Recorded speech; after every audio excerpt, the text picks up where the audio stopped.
হুম, ওকে।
আমরা আজকে শুরু করব হচ্ছে সমানুতা। তো দেখো, এখানে সুন্দর করে সমানুতার একটা সংজ্ঞা দিচ্ছে। কি আছে পড়ি। যেসব যৌগের আণবিক সংকেতে যেসব যৌগের আণবিক সংকেত এক এবং অভিন্ন হওয়া সত্ত্বেও এদের গাঠনিক সংকেতের ভিন্নতা এবং অনুষ্ঠিত পরমাণুসমূহের ত্রিমাত্রিক বিন্যাসের ভিন্নতার কারণে এদের ভৌত এবং রাসায়নিক ধর্মে অন্তত দুই একটা পার্থক্য প্রকাশ পায়, তাদেরকে পরস্পরের সমাণু বলে। এখন কথা হচ্ছে, এখানে দুই ধরনের সংকেতের কথা আসে, একটা হচ্ছে আণবিক সংকেত, একটা হচ্ছে গাঠনিক সংকেত। এটা কি আমি বলি। দেখো, আমরা আমরা জানি ইথিনকে আমরা কিভাবে লিখি, CH2CH2, এটা ইথিন না? সি জি না, CH3CH3, ডাবল বন্ড, এটা হচ্ছে ইথিন নাকি? CH2 ডাবল বন্ড CH2, এইটা হচ্ছে ইথিন। কি ভুল বলতেছি না ঠিক বলতেছি? ইথিন কোনটা? এইটা CH3 নাকি এইটা? কোনটা ইথিন? CH2 ডাবল বন্ড থাকলে তো এইটা ইন ইথিন, এই দুইটা না। দিবে, ডাবল বন্ড এইটাকে থাকলে তো ইন। এটাকে আমরা কিভাবে লিখি? ইথিনকে আমরা লিখতে পারি, আমি যদি আণবিক সংকেত লিখি, আণবিক সংকেত কেমন ইথিনের? C2H2 ইন্টু 2 H2N, মানে আমি লিখবো C2H4, এটা না আণবিক সংকেত? এটা হচ্ছে ইথিনের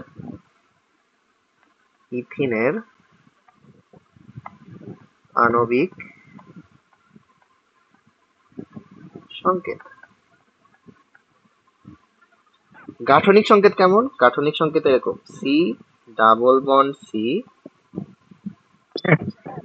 দুইটা হাতে হাইড্রোজেন, এটারও দুইটা হাতে হাইড্রোজেন। ঠিক আছে,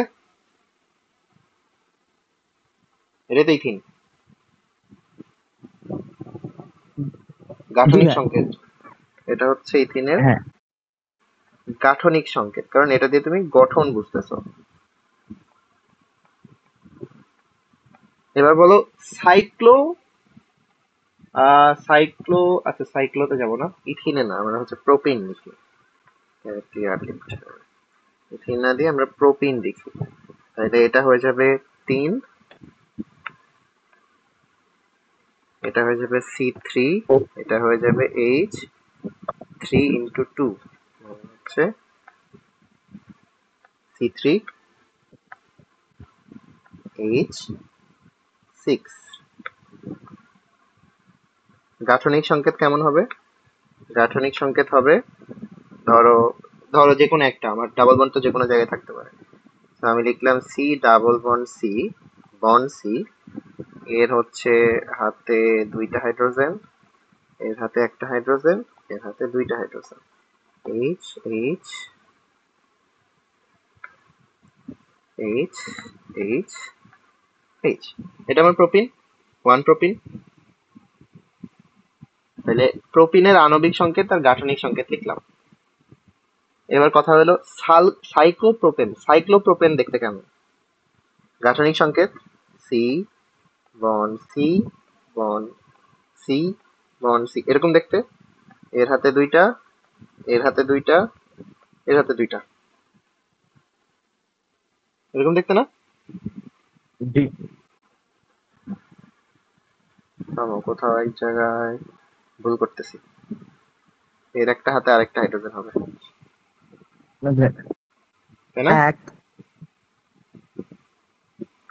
হাইড্রোজেনটা মিস করছিলাম। 1 2 3 4 5 6। এর একটা হাইড্রোজেন মিস করছিলাম, ওর তো 4টা হাত, 3টা হাত দিয়ে রাখছিলাম, যে এরকম দিয়ে রাখছিলাম। তো সাইক্লোপ্রোপিন দেখতে কেমন? 1 2 1 2 3 3 4, 4 5 6। সাইক্লোপ্রোপিন এইটার আণবিক সংকেত কেমন? C3H6। দেখো, 6। ইথিনের আণবিক সংকেত আর সাইক্লোপ্রোপিনের আণবিক সংকেত, এটা তো আমার সাইক্লোপ্রোপিন,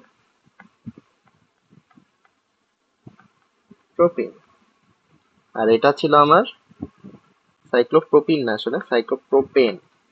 ডাবল বন্ড নাই তো, যে বলতেছি না, সাইক্লোপ্রোপেন। আর এইটা হচ্ছে প্রোপিন। দেখো এটা হচ্ছে প্রোপিন, আর এটা হচ্ছে, একটা হচ্ছে অ্যালকিন, একটা হচ্ছে অ্যালকেন। বাট দুইজনেরই আণবিক সংকেত সেম, সেম, কিন্তু গাঠনিক সংকেত আলাদা। আলাদা। তো গাঠনিক সংকেত আলাদা হওয়ার কারণে এদের ভৌত রাসায়নিক ধর্ম আলাদা, কারণ দুইটা তো দুই জিনিস, একটা অ্যালকিন একটা অ্যালকেন। তো তুমি বলতে পারবা এরা একজন আরেকজনের সমান। কনসেপ্টটা এরকম। মানে আবার পড়ো, সংজ্ঞাটা পড়ো। যেসব যৌগের আণবিক সংকেত এক এবং অভিন্ন, আণবিক সংকেত সেম মানে ধরো দুইটা যৌগের মধ্যে একই পরিমাণ আহ, জিনিসপাতি আছে। ধরো এখানে আমার কার্বন আর হাইড্রোজেন দিয়ে তৈরি। দেখো এখন প্রোপিনের মধ্যে 3টা কার্বন ছিল, সাইক্লোপ্রোপেনের মধ্যেও 3টা কার্বন আছে। প্রোপিনের মধ্যে 6টা হাইড্রোজেন ছিল, সাইক্লোপ্রোপেনের মধ্যেও 6টা হাইড্রোজেন আছে। তো এখানে হচ্ছে আণবিক সংকেতটা সেম হয়ে যাচ্ছে, কিন্তু এদের গঠন আলাদা। একটাতে ডাবল বন্ড আছে, একটাতে নাই। এদের পুরা গঠনিক স্ট্রাকচারটাই আলাদা।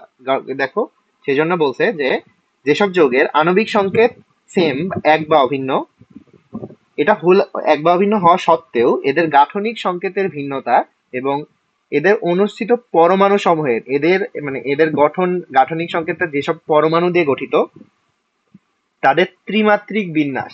আমরা হচ্ছে অলরেডি sp2 sp3 দেখছি, ওগুলাতে দেখি যে এগুলার মাঝখানে একটা অ্যাঙ্গেল কাজ করে, এরা একজন আরেকজনকে আকর্ষণ বিকর্ষণ করে। তো এদের একটা ত্রিমাত্রিক বিন্যাস আছে। তো পরমাণু ভেদে এটা আলাদা, মানে যৌগ ভেদে এটা আলাদা।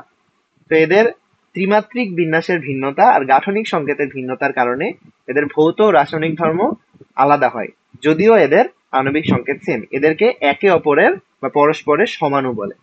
আর এই যে ধর্ম, এই ধর্মটাকে বলা হচ্ছে সমানুতা। সংজ্ঞা কিভাবে মনে রাখবা? সংজ্ঞা মনে রাখবা, যেসব যৌগের আণবিক সংকেত সেম, গাঠনিক সংকেত এবং ত্রিমাত্রিক বিন্যাসের ভিন্নতার কারণে, ত্রিমাত্রিক বিন্যাস আলাদা হওয়ার কারণে এদের ভৌত রাসায়নিক ধর্ম আলাদা হয়, তাদেরকে একে অপরের সমানু বলে, আর ধর্মটাকে বলে হচ্ছে সমানুতা। সংজ্ঞাটা লাগবে। দেন আসো, সমানুতাকে দুই ভাগে ভাগ করছে। সমানুতাকে ভাগ করছে দুই ভাগে। একটা হচ্ছে গাঠনিক সমানুতা, আর একটা হচ্ছে স্টেরিও বা ত্রিমাত্রিক সমানুতা। মানে একটা হচ্ছে এই পার্টের সাথে রিলেটেড, আর একটা হচ্ছে এই পার্টের সাথে রিলেটেড। দুইটাকে দুই ভাগে ভাগ করে আলাদাভাবে ইয়া করতেছে। গাঠনিক সমানুতাকে দেখো আবার 5 ভাগে ভাগ করছে। গাঠনিক সমানুতা টোটাল 5 ভাগে, 5 প্রকার। একটা হচ্ছে চেইন সমানুতা, একটা হচ্ছে অবস্থান সমানুতা, কার্যকারীমূলক সমানুতা, মেটামারিজম, টটোমারিজম। গাঠনিক সমানুতা টোটাল 5 ধরনের। একটা হচ্ছে চেইন সমানুতা, প্রথমটা হচ্ছে চেইন, পরেরটা হচ্ছে অবস্থান, তারপর একটা কার্যকরীমূলক, তারপর একটা মেটামারিজম, টোটোমারিজম। এখানে এই দুইটা সবচেয়ে ইম্পর্টেন্ট। তো একে একে আসি। চেইন সমানুতা কি? একই আণবিক সংকেত যুক্ত চেইন সমূহের একই সমগোত্রীয় শ্রেণীর সদস্য এবং এসব সমাণুর কার্বন কাঠামো শাখাবিহীন বা শাখাযুক্ত হয়ে থাকে, ফলে এদের ধর্মে পার্থক্য দেখা যায়। শাখাযুক্ত অ্যালকেন যেমন আইসো অ্যালকেন আমরা দেখছি, তারপরে হচ্ছে এন অ্যালকেনও দেখছি। এন অ্যালকেন কি থাকে? সিরিয়ালি থাকে। আইসো অ্যালকেনে হচ্ছে শাখা থাকে। বলছে দেখো, শাখাযুক্ত অ্যালকেন যেমন আইসো অ্যালকেনের স্ফুটনাঙ্ক এল এন অ্যালকেনের থেকে কম হয়। উদাহরণে এখানে যেটা বলতে চাচ্ছে, দেখো উদাহরণে দেখো, এখানে এটা হচ্ছে একটা এন অ্যালকেন আর এটা হচ্ছে একটা আইসো অ্যালকেন। আইসো মানে আমরা দেখছি একটা শাখা থাকলে আমরা ওইটাকে আইসো বলতাম, যদি একটা জাস্ট চেন আকারে থাকতো তখন ওটাকে আমরা এন বলতাম, ওইরকম। এখানে বলছে, সংজ্ঞাতে বলছে দেখো, একই আণবিক সংকেত যুক্ত, একই আণবিক সংকেত যুক্ত। দেখো, একই আণবিক সংকেত বলতে এইটার আর এইটার, দেখো এইটা যদিও বিউটেন, এটা যদিও প্রোপেন, ম্যাটার করে না। এটার আণবিক সংকেত আর এটার আণবিক সংকেত সেম। দেখো তুমি গুণে দেখো, এখানে কার্বন আছে হচ্ছে টোটাল 4টা, হাইড্রোজেন আছে টোটাল কয়টা? 1 2 3 4 5 6 7 8 9 10টা। এখানেও কার্বন আছে হচ্ছে টোটাল 4টা, হাইড্রোজেন আছে হচ্ছে 10টা। দুইজনের আণবিক সংকেত সেম, একই আণবিক সংকেত যুক্ত। তো দুইজনের আণবিক সংকেত সেম গেল, প্রথম ক্রাইটেরিয়া মিলল। একই সমগোত্রীয় শ্রেণীর সদস্য, একই সমগোত্রীয় শ্রেণীর সদস্য এবং এসবের সমাণুর কার্বন কাঠামো শাখাবিহীন বা শাখাযুক্ত হয়ে থাকে, ফলে এদের যে পার্থক্যটা দেখা যায়। মানে বলতে চাচ্ছে চেইন সমানুতা হচ্ছে তখন আসে যখন আণবিক সংকেতটা সেম থাকে অ্যান্ড এদের মধ্যে শাখাগুলার পরিবর্তনের জন্য যে সমানুতাটা আসে, ওই শাখাগুলা পরিবর্তন করে দিলে এদের বৈশিষ্ট্যে কিছু পার্থক্য দেখা যায়, তখন ওইটাকে বলে, তখন এদেরকে একে অপরের চেইন সমাণু বলে, আর এদের ধর্মকে বলে চেইন সমানুতা।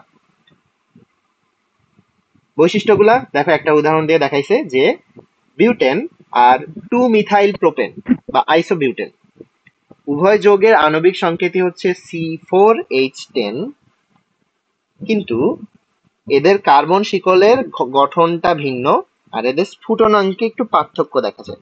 দেখো, বয়লিং পয়েন্ট একজনের হচ্ছে -0.5°C আর একজনের হচ্ছে -10.2°C। সো বয়লিং পয়েন্টটা আলাদা, একটা ধর্ম দিয়ে বুঝাইছে যে এদের আণবিক সংকেত সেম কিন্তু এদের গাঠনিক সংকেত আলাদা এবং ধর্মগুলোও আলাদা। কেন? কারণ হচ্ছে একটা হচ্ছে শাখা নাই আর একটাতে শাখা আছে। তো এইটাকে বলতেছে হচ্ছে চেইন সমানতা। চেইনের মধ্যে শাখা থাকা বা না থাকার কারণে যে সমানতাটা দেখা যায় ওইটা হচ্ছে চেইন সমানতা।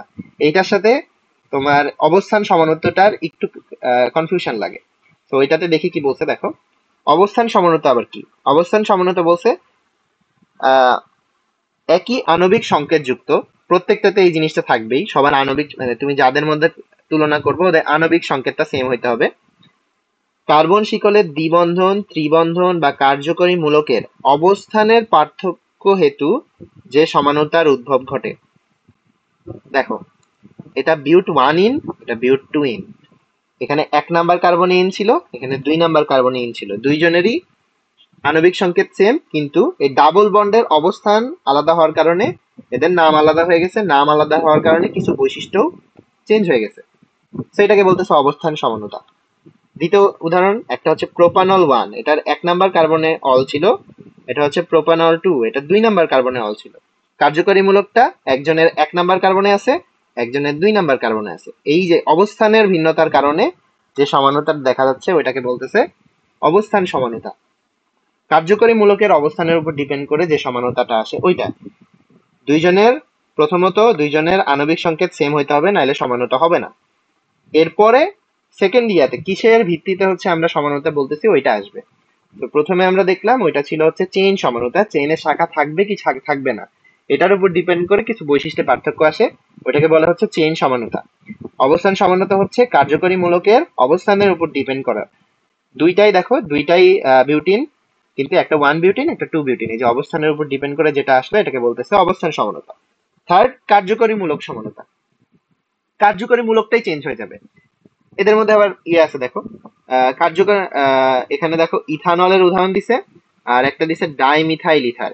ইথানল আর ডাইমিথাইল ইথার দুইজনেরই আণবিক সংকেত সেম, দুইজনের মধ্যেই 2টা কার্বন আছে, 6টা হাইড্রোজেন আছে, একটা অক্সিজেন আছে, কিন্তু দুইজন আলাদা। একজন তো অ্যালকোহল, ও হচ্ছে অ্যালকোহল, আর ও হচ্ছে ইথার, দুইজন তো ভিন্ন জিনিস, সেদের বৈশিষ্ট্য আলাদা।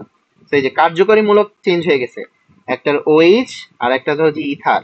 ইথার হচ্ছে এরকম দেখতে, আর ও আর, আর এটা হচ্ছে R bond O H, alcohol. Ether হচ্ছে অ্যালকোহলের জাতক, এই এইচটাকে সরায় একটা আর দিলে ইথার হয়ে যায়। বাট তারপরেও এখানে দুইটার ধর্ম আলাদা। সেম ভাবে অ্যালডিহাইড কিটোন, দেখো এখানে প্রোপানল নিছে আর একটা অ্যাসিটোন নিছে, দুইজনের আণবিক সংকেত সেম, কিন্তু দুইজন তো আলাদা জিনিস। আবার সাথে আরো একটা দিছে যে 2 প্রোপিন 1 অল, এটারও আণবিক সংকেত সেম, বাট এই তিনটা জিনিসই তো আলাদা।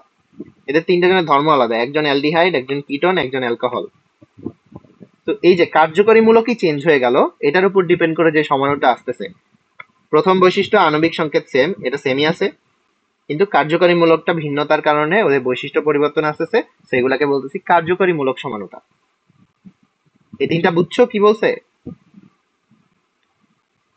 প্রথমটা চেইন সমানুতা, এখানে শাখা থাকবে থাকবে না এটার উপর ডিপেন্ড করে। দেন অবস্থান সমানুতা, এখানে কার্যকরী মূলকের অবস্থান পরিবর্তন হয়। থার্ডটা কার্যকরী মূলক সমানুতা, এটাতে কার্যকরী মূলকই চেঞ্জ হয়ে যায়। প্রত্যেকটা কমন জিনিস, আণবিক সংকেত সেম হবে।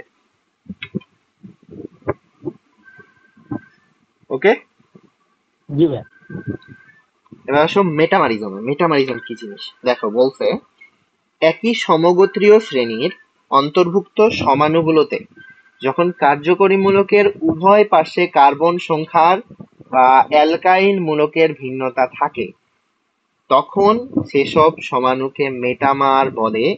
তাদের দ্বারা পরিদর্শিত ধর্মের পার্থক্যকে মেটামারিজম বলে। এটা কি বলছে? এটা দুইজনের আলাদা। মেটামারিজম শো করে তারাই ওইসব কার্যকরী মূলক যাদের 2টা হাত থাকে। যেমন এই যে ও, অক্সিজেনের 2টা হাত, একটা এইদিকে একটা এইদিকে। কিটোন, এর 2টা হাত, একটা এইদিকে একটা এইদিকে। যাদের এই যে 2টা হাত থাকে, এরা মেটামারিজম শো করে। 2টা হাত কেন লাগবে? কারণ মেটামারিজম তারা শো করে যে যেখানে দেখো একই সমগোত্রীয় শ্রেণী সমাণুগুলোতে যখন কার্যকরী মূলকের উভয় পার্শ্ব হওয়ার জন্য তো কার্যকরী মূলকের 2টা হাত দরকার, তাই না? নাইলে তো উভয় পার্শ্ব হয় না। যেমন জি ভাই। সিওওএইচ, এর কি উভয় পার্শ্ব আছে? ও তো বসেই এক পাশে, কারণ ওর হাতে একটা। সিএইচও, ওর উভয় পার্শ্ব নাই, কারণ ওর হাতে একটা, ও একদম 1 নাম্বার কার্বনে বসে। আবার আমি যদি কিটোনের কথা বলি, এর 2টা হাত আছে। এর এইদিকে ধরো 10টা কার্বনের একটা চেন থাকতে পারে, এইদিকে 5টা কার্বনের একটা চেন থাকতে পারে। স্ক্রিন কি আটকে গেল? হ্যালো। স্ক্রিন মনে হয় আটকে গেছে, তাও এই যে এবার আসছে। বললাম এইদিকে ধরো 10টা কার্বনের চেন আছে, এইদিকে 5টা কার্বনের চেন আছে, তো এর 2 দিকের কার্বনের চেন আলাদা হইতে পারে। তো এরা মেটামারিজম শো করবে যাদের দুই দুই দিকে হাত থাকে, 2টা হাত থাকে, সিম্পলি বললে। তো সঙ্গে আসো আবার কার্যকরী মূলকের উভয় পার্শ্বে কার্বন পরমাণুর সংখ্যার অথবা অ্যালকাইল মূলকের ভিন্নতা থাকে, তখন তাকে মেটামার বলে। তখন সেসব সমাণুকে মেটামার বলে। উদাহরণে আসো, এটাও অক্সি, এটাও অক্সি, এটাও অক্সি, সবগুলাতেই কার্বন টোটাল হচ্ছে আছে 4টা, হাইড্রোজেন আছে হচ্ছে 10টা, মানে যেটা আণবিক সংকেত, সবগুলার আণবিক সংকেত সেম। এর একদিকে কার্বন আছে একটা, এদিকে কার্বন আছে 3টা। এটার একদিকে আছে 2টা আর একদিকে আছে 2টা। এটার একদিকে আছে একটা, আরেক দিকে আছে 3টা, কিন্তু এটা আবার শাখাযুক্ত 3টা, তাই না? এই যে ব্র্যাকেট দিছে দেখো। জি ভাই। তো এখন দেখো উভয় পাশে কার্বন সংখ্যার বা কার্বন পরমাণুর সংখ্যার ভিন্নতার জন্য একটা সমানুতা ক্রিয়েট হয়েছে। সবার বৈশিষ্ট্য একটু আলাদা, যেমন দেখো স্ফুটনাঙ্ক। গঠন আলাদা, আণবিক সংকেত সেম, বৈশিষ্ট্য আলাদা। কেন? কারণ কার্যকরী মূলকের উভয় পাশের কার্বন সংখ্যার ভিন্নতা আসছে। এইটাকে বলে হচ্ছে, এই যে তিনটা আলাদা আলাদা হইলো, তো এই তিনজন একজন আরেকজনের মেটামার, আর এই যে ধর্মটা প্রদর্শন করলো এটাকে বলবে মেটামারিজম। বুঝছো? জি ভাইয়া। ঠান্ডা মাথায় দেখতে হবে, এগুলো ঠান্ডা মাথায় দেখতে হবে। তোমাকে এগুলো উদাহরণ লিখতে দিবে না, তোমাকে ব্যাখ্যা করতে দিবে। মেটামারিজম মেটামরিজম কি ব্যাখ্যা করতে দিবে, তখন তোমাকে ভাই লিখতে হবে। মেটামরি দেন দেখো কিটনের উদাহরণ দিছে। এর একদিকে একটা কার্বন, একদিকে তিনটা, দুইটা, দুইটা, দুইটা। দেন দুইটা একদিকে একটা, আর একদিকে তিনটা, কিন্তু তিনটা। শাখাযুক্ত। আণবিক সংকেত সেম। সো এরাও একজন আরেকজনের মেটামার, আর এদের এই ধর্মটা হচ্ছে মেটামারিজম। এটা অনেক ইম্পর্টেন্ট, মেটামারিজম অনেক ইম্পর্টেন্ট। এটা 2 মার্কের কোশ্চিনে আসে। বুঝছো? এবার আসো টটোমারিজম। এটা কি জিনিস? বলছে টটোমারিজম প্রক্রিয়ায় সমাণুগুলোতে যখন এক প্রকার কার্যকরী মূলক কাঠামো থেকে স্বতঃস্ফূর্তভাবে ভিন্ন প্রকার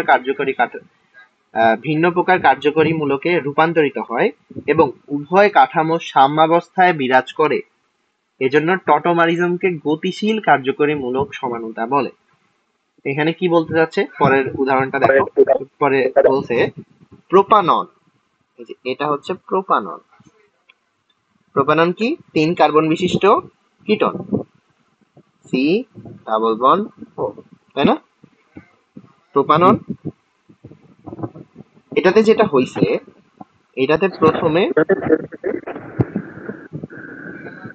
এই কার্বন আর অক্সিজেনের মধ্যে কিটন মূলকে অক্সিজেনটার তড়িৎ ঋণাত্মকতা বেশি,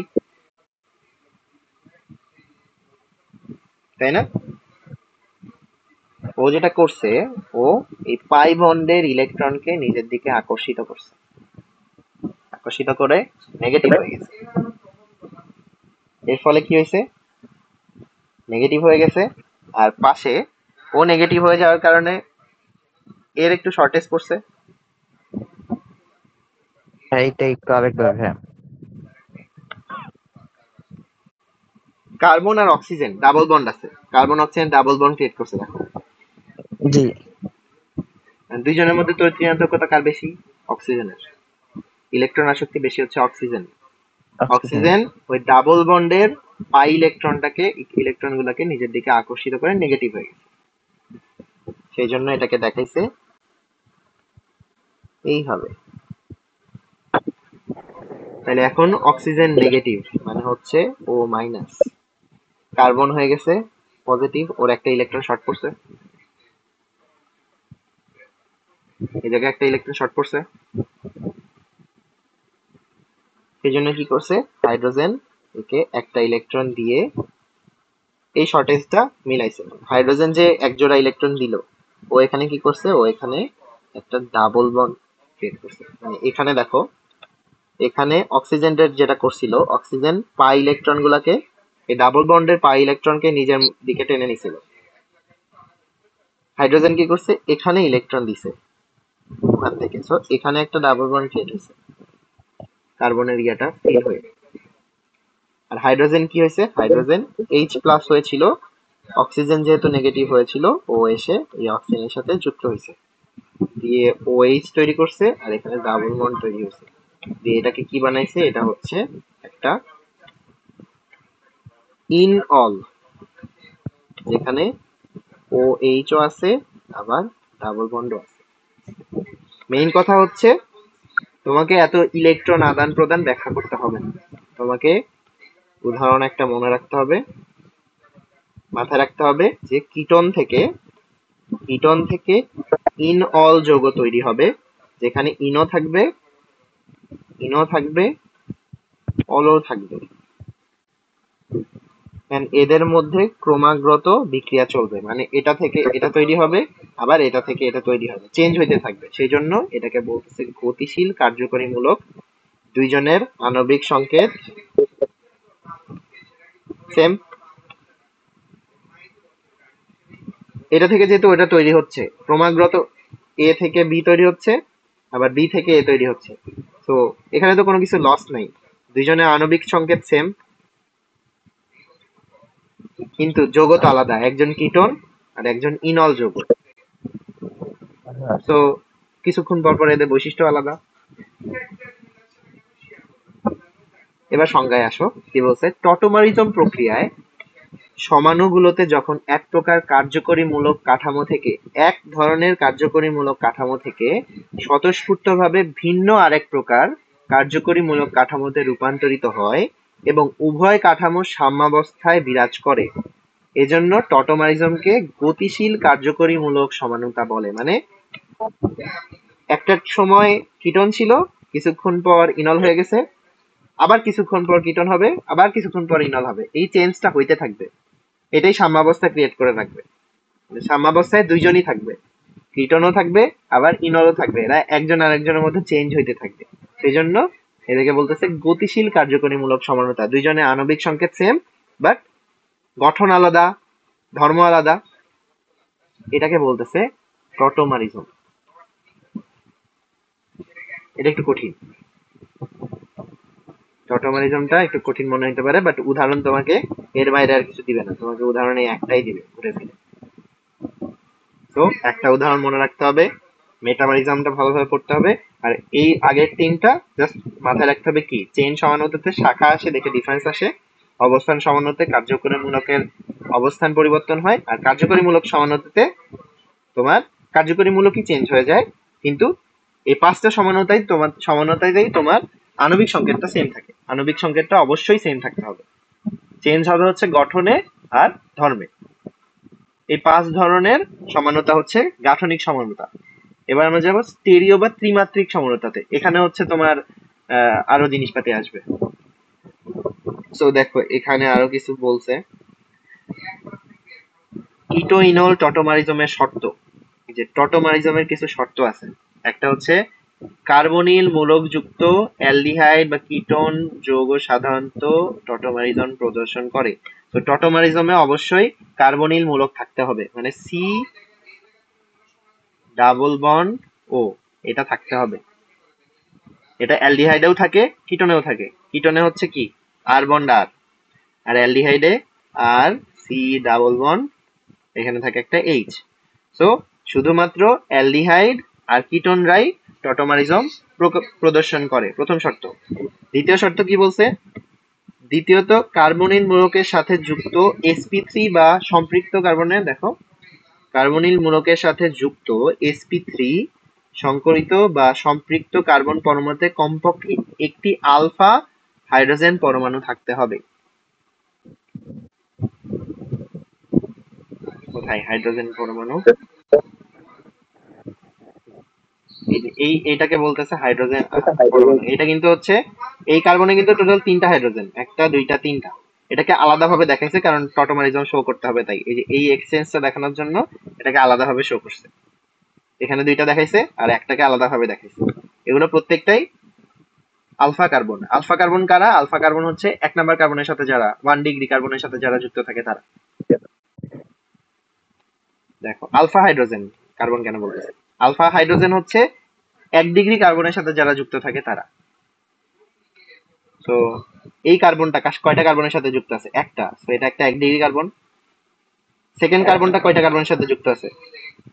প্রথম কার্বনটা 1 ডিগ্রি কার্বন, সেকেন্ড কার্বনটা 2 ডিগ্রি কার্বন, থার্ড কার্বনটা আবার 1 ডিগ্রি কার্বন, তাই না? তো আলফা হাইড্রোজেন কারা? আলফা হাইড্রোজেন হচ্ছে এই যে এই তিনটা আর এই তিনটা, এরা হলো আলফা হাইড্রোজেন, কারণ এরা 1 ডিগ্রি কার্বনের সাথে যুক্ত আছে। এটাই বলছে প্রথম শর্ত, যে কার্বনিল মূলক থাকতে হবে, 1 নাম্বার শর্ত। দ্বিতীয়ত সম্পৃক্ত কার্বন পরমাণুতে কমপক্ষে একটা আলফা হাইড্রোজেন পরমাণু থাকতে হবে। কেন? কারণ এই যে আদান প্রদানটা হবে এই জন্য। এই দুইটা শর্তে আমার টটোমারিজম প্রদর্শন করবে, এটা ইম্পর্টেন্ট। আর কি বলছে? এখানে ব্যাখ্যা করছে টটোমারিজম কালে ওই আলফা হাইড্রোজেন পরমাণুটি প্রোটন রূপে নিকটস্থ তড়িৎ ঋণাত্মক অক্সিজেন পরমাণুতে স্থানান্তর হয়, যেটা বললাম অক্সিজেন তড়িৎ ঋণাত্মক হয়ে যায়, ইলেকট্রন নিজের দিকে আকর্ষণ করে, এদিকে হাইড্রোজেন ইলেকট্রন দিয়ে H+ হয়ে যায়, পরে ও যে হাইড্রোজেনটা যে অক্সিজেনের সাথে যুক্ত হয়ে OH তৈরি করে। তো এটাই বলছে দেখো, CH বন্ধনের ইলেকট্রন দ্বয় কার্বন এর মধ্যে পাই বন্ধন গঠন করে। এই পাই বন্ধনটা কোনটা? এই পাই বন্ধনটা। দেন বলছে মৃদু ক্ষার বা অ্যাসিড দ্রবণ টটোমারিজমকে প্রভাবিত করতে পারে, ইম্পর্টেন্ট না। কিটো ইনল অধিকতর স্থায়ী, দুইটার মধ্যে দেখো দেখো সাধারণত কিটো সমাণু অধিকতর স্থায়ী, ইনল অস্থায়ী। বলছে এই দুইটা সমাণুর মধ্যে কিটো সমাণুটা একটু বেশি স্থায়ী আর ইনলটা হচ্ছে অস্থায়ী, এটা একটা বৈশিষ্ট্য। দেন এখানে আরো উদাহরণ দিচ্ছে, দেখো দেখো এখানে এই অ্যালডিহাইড দিয়ে উদাহরণ দিছে, এটা হচ্ছে অ্যালডিহাইড, এইচ আছে COH, অ্যালডিহাইড দিয়ে উদাহরণ দিছে। এই হাইড্রোজেনটার সাথে আদান প্রদান করতেছে না, কারণ কার্যকরী মূলক হচ্ছে এইটা, ওর সাথে যুক্ত কার্বনের মধ্যে হাইড্রোজেন থাকতে হবে, মানে এইটাতে থাকতে হবে, এখানে তার কোনো কার্বন নাই, তো এটাতে থাকতে হচ্ছে না। এই কার্বনটা 1 ডিগ্রি কার্বন, এই হাইড্রোজেন গুলা সব আলফা হাইড্রোজেন, দেখে এখানে আলফা লিখছে। ইথানল ছিল, দেখো অ্যাল ছিল, এখানে ইনল তৈরি করছে, এই যে ইন আছে, অল আছে। দেন দেখো এখানে কিটোন ছিল, এখন আলফা দেখো, এটা 1 ডিগ্রি কার্বন, এটা 1 ডিগ্রি কার্বন, তো এটার সাথেও চেঞ্জ হইতে পারে। আবার এটাতে বলছে এটাতে হচ্ছে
একটু ভুল বলছিলাম, এই জায়গায় একটু ভুল বলছিলাম, আলফা কার্বনটা ঠিক বলিনি। এই জায়গায় আরেকবার শুনো ভালোভাবে, এই জায়গায় আমার একটু ভুল হয়েছে। আলফা কার্বনটা হচ্ছে 1 ডিগ্রি কার্বনটা না, আলফা কার্বন হচ্ছে কার্যকরী মূলকের সাথে ডিরেক্টলি যে কার্বনটা কানেক্টেড থাকে ওইটা হচ্ছে আলফা কার্বন, আর আলফা কার্বনের সাথে যেগুলা হাইড্রোজেন থাকে ওগুলো হচ্ছে আলফা হাইড্রোজেন। যেমন এখানে কার্যকরী মূলক হচ্ছে তোমার কিটোন ছিল, কিটোনের সাথে কানেক্টেড কার্বন হচ্ছে এইটা, এটা হচ্ছে আলফা আলফা কার্বন, আর ওর সাথে যে হাইড্রোজেন গুলো আছে ওগুলো আলফা হাইড্রোজেন। সেম, এটা হচ্ছে কিটোন, কিটোনের সাথে কানেক্টেড কার্বন শুধুমাত্র এইটা আর এইটা, তো এরা দুইজন জাস্ট আলফা, এইটা আবার আলফা না, এটা আবার আলফা না। তো এই দুইজনের সাথে যে হাইড্রোজেন গুলো আছে ওরা হলো আলফা আলফা হাইড্রোজেন। সেম ভাবে এখানে কি অ্যালডিহাইড মূলক, এর সাথে কার্বন যুক্ত আছে এইটা, তো এরা হচ্ছে আলফা। সেম এখানে এটা এর সাথে যুক্ত আছে এইটা এইটা, এরা আলফা। আবার এটাও একটা কার্যকরী মূলক, এর সাথে যুক্ত আছে ও আর ও, তো এরাও আলফা। মেন কথা হচ্ছে কার্যকরী মূলকের পাশের কার্বন গুলা সাথে যুক্ত যে কার্বন গুলা থাকবে ওরা হচ্ছে আলফা, আর আলফা কার্বনের সাথে যে হাইড্রোজেন গুলা থাকবে ওরা হলো আলফা হাইড্রোজেন, ওদের মধ্যে চেঞ্জ হবে। এখানে উদাহরণ দিচ্ছে, এতগুলো আসলে লাগবে না, এটা হচ্ছে এমসিকিউ তে দিলে জাস্ট বুঝতে হবে। এখানে হচ্ছে দেখতে হবে, তোমাকে জাস্ট খেয়াল করতে হবে এগুলা কি হচ্ছে কার্বনিল মূলক কিনা। কার্বনিল মূলক অবশ্যই থাকতে হবে, অ্যালডিহাইড অথবা কিটোন হইতে হবে, আর আলফা কার্বন থাকতে হবে, এদের মধ্যে চেঞ্জ হবে, ওইটা দেখে তোমাকে এমসিকিউ দাগাইতে হবে। যদি রিটেন আসে 2 মার্কের প্রশ্ন করবে অথবা 3 মার্কের প্রশ্ন করবে, তখন তোমাকে ধরো একটা অথবা দুইটা উদাহরণ মনে রাখলে ওইটা দিয়ে তুমি লিখতে পারবে, তোমাকে জাস্ট এক্সপ্লেইন করতে হবে জিনিসটা কি। দেন সেকেন্ড ধরনের সমানতা ওইটা হচ্ছে স্টেরিও সমানতা। দেখো বলছে গ্রিক স্টেরিও শব্দের অর্থ, স্টেরিও হচ্ছে একটা গ্রিক শব্দ যেটার অর্থ হচ্ছে ত্রিমাত্রিক স্থান। মানে এখানে তোমার ত্রিমাত্রিক বিন্যাসের উপর ডিপেন্ড করে একটা সমানতা আসবে। তো এটাকে ভাগ করছে টোটাল দুই ভাগে। একটা হচ্ছে জ্যামিতিক সমানতা বা সিস ট্রান্স সমানতা, আমরা নামকরণে দেখছিলাম সিস ট্রান্স জিনিসটা আসে। আরেকটা হচ্ছে আলোক সমানতা, এটাকে দুই ভাগে ভাগ করছে, একটা হলো সিস ট্রান্স আর একটা হচ্ছে আলোক সমানতা। তো প্রথমে জ্যামিতিক বা সিস ট্রান্সে আসো। এখানে কি বলছে, যেসব যৌগের কার্বন কার্বন দ্বিবন্ধনের অক্ষ বরাবর মুক্ত আবর্তন সম্ভব না হওয়ায় ভিন্ন কনফিগারেশন যুক্ত দুই ধরনের যৌগ অণু সৃষ্টি করে তাদেরকে জ্যামিতিক সমানতা এবং এদের ধর্মকে জ্যামিতিক সমাণু এবং সিস্টেম সমাণু। আল্লাহর রহমতে সংজ্ঞা পড়ে কিচ্ছু বোঝা যাচ্ছে না। কি বলছিল? এই অক্ষ বরাবর অনেক কিছু বলছে। কার্বন কার্বন দ্বিবন্ধনের অক্ষ বরাবর মুক্ত আবর্তন সম্ভব না হওয়ায় ভিন্ন কনফিগারেশন যুক্ত দু ধরনের যৌগ অণু সৃষ্টি হয় তাদেরকে জ্যামিতিক সমাণু এবং এরূপ যৌগ ধর্মকে জ্যামিতিক সমানুতা বা সিস ট্রান্স সমানুতা বলে। দেখো, শর্তে আসো, উদাহরণ দিয়ে দিয়ে তারপরে আবার ব্যাক করবো। জ্যামিতিক সমাণুর দুইটা শর্ত, সাধারণত A B C double bond C A B, এটা কি জিনিস আঁকাও? দেখো, C double bond C A B মানে হচ্ছে এই যে এ, এই যে বি, আবার এ বি। সেকেন্ডটা বলছে সি ডাবল বন্ড সি, একটা হচ্ছে এ বি, আরেকটা হচ্ছে এবি। A D. সাধারণত এ বি মানে এই দুইটা গাঠনিক সংকেত বলছে এইটা অথবা এইটা সংকেতযুক্ত প্রতিস্থাপিত অ্যালকিন জ্যামিতিক সমানুতা, প্রতিস্থাপিত অ্যালকিন জ্যামিতিক সমানুতা প্রদর্শন করে। চাক্রিক জৈব যৌগগুলো জ্যামিতিক সমানুতা প্রদর্শন করে। এটা দিয়েও কিছু বোঝা যাইতেছে না, উদাহরণে আসে এবার। শর্ত দিয়েও কিছু বোঝা যাইতেছে না, সংজ্ঞা দিয়েও কিছু বোঝা যাচ্ছে না। কনফিগারেশন মানে কি? কনফিগারেশন মানে হচ্ছে এই যে কিভাবে কানেক্টেড আছে, এইটা গঠনটা কিভাবে একজন আরেকজনের সাথে কিভাবে যুক্ত হয়েছে এটা। তো শর্ত দিয়েও কিছু বোঝা যাইতেছে না, আমরা উদাহরণে আসি। দেখো, একটা হচ্ছে, দেখো দুইটা উদাহরণ দেখো, এটাকে ধরো এ, এটাকে ধরো বি, এটাকে ধরো এ, এটাকে ধরো বি। সেম ভাবে এ বি বি এ, তফাৎ দেখতে পাও? হুম। সাইড করে লিখলে হয়তো বা বুঝতে পারবা। সিএইচ থ্রি মানে ধরো হচ্ছে এ, এইচ মানে হচ্ছে বি, এটা হচ্ছে এ, এটা বি, এটা এ, এটা বি, এটা বি, এটা এ। তফাৎ দেখতে পাও? দুইটাই কিন্তু কার্বন কার্বন দ্বিবন্ধন আছে, মানে অ্যালকিন, এটাও একটা অ্যালকিন, দুইটা ইথিন, দুইটাতেই দুইটা হাইড্রোজেন আছে, দুইটা সিএইচ থ্রি আছে, তাই না? ইথিন না, হ্যাঁ। অ্যাকচুয়ালি এটা বিউটিন, চারটা কার্বন, বাট দুইটাতেই দেখো কার্বন কার্বন দ্বিবন্ধন আছে, দুইটাতেই এই দ্বিবন্ধন যুক্ত কার্বনের সাথে একটা হাইড্রোজেন আছে আর একটা সিএইচ থ্রি আছে। তফাৎ কি? এই যে এ বি এ বি আর একটা এ বি বি এ, এটাই হলো তফাৎ, কনফিগারেশন আলাদা। এবার পড়ো, দুইটি কনফিগারেশনের মধ্যে সদৃশ পরমাণু এবং মূলকদ্বয় যখন দ্বিবন্ধনযুক্ত কার্বন দ্বয়ের একই দিকে থাকে, দুইটি কনফিগারেশন এর মধ্যে সদৃশ পরমাণু বা মূলকদ্বয়, সদৃশ পরমাণু বা মূলকদ্বয় মানে একই পরমাণু বা মূলক যখন দ্বিবন্ধনযুক্ত কার্বন দ্বয়ের একই পাশে থাকে, একই পাশে এ আছে, একই পাশে বি আছে, একই দিকে থাকে, তখন উক্ত পরমাণুকে সিস বলে। যখন এরা এ এ উপরে থাকবে, ধরো এ বি এরকম কনফিগারেশন করবে, এটাকে বলবে সিস কনফিগারেশন। আর যখন এ বি আর একটা বি এ হবে, তখন ওইটাকে বলবো ট্রান্স কনফিগারেশন। বুঝছো? যখন দুইটি একই মূলক বা দ্বিবন্ধনের দুইটি বিপরীত দিকে থাকে তখন বলে ট্রান্স। তফাৎ বুঝছো? সিস কোনটা ট্রান্স কোনটা? জি সিসে ভাইয়া। দেখো কার্বন কার্বন দ্বিবন্ধন ছিল, এটাকে একটা মিরর আকারে দেখো, ধরো এটা একটা ডিভাইডার, এর একই দিকে এ আছে, মানে একই ধরনের পরমাণু, এটা ধরো সিএইচ থ্রি হইতে পারে, সিএইচ টু সিএইচ থ্রি হইতে পারে, যে কোনো একটা চেইন হইতে পারে, মানে বাট একই জিনিস হবে, একটা সেট হবে, একটা সেট। ওটাকে আমি এ দিয়ে বলতেছি, তো এ উপরে ছিল, বি নিচে ছিল, সেজন্য ওটাকে বলতেছি সিস। এখানে এ উপরে বি নিচে, আবার পাশেরটাতে বি উপরে এ নিচে, এই যে আলাদা হয়ে গেল, এটাকে বলতেছি ট্রান্স। এটা হচ্ছে সিস ট্রান্স। ওকে, জি ভাইয়া। এগুলো একটু ক্লিয়ার করি।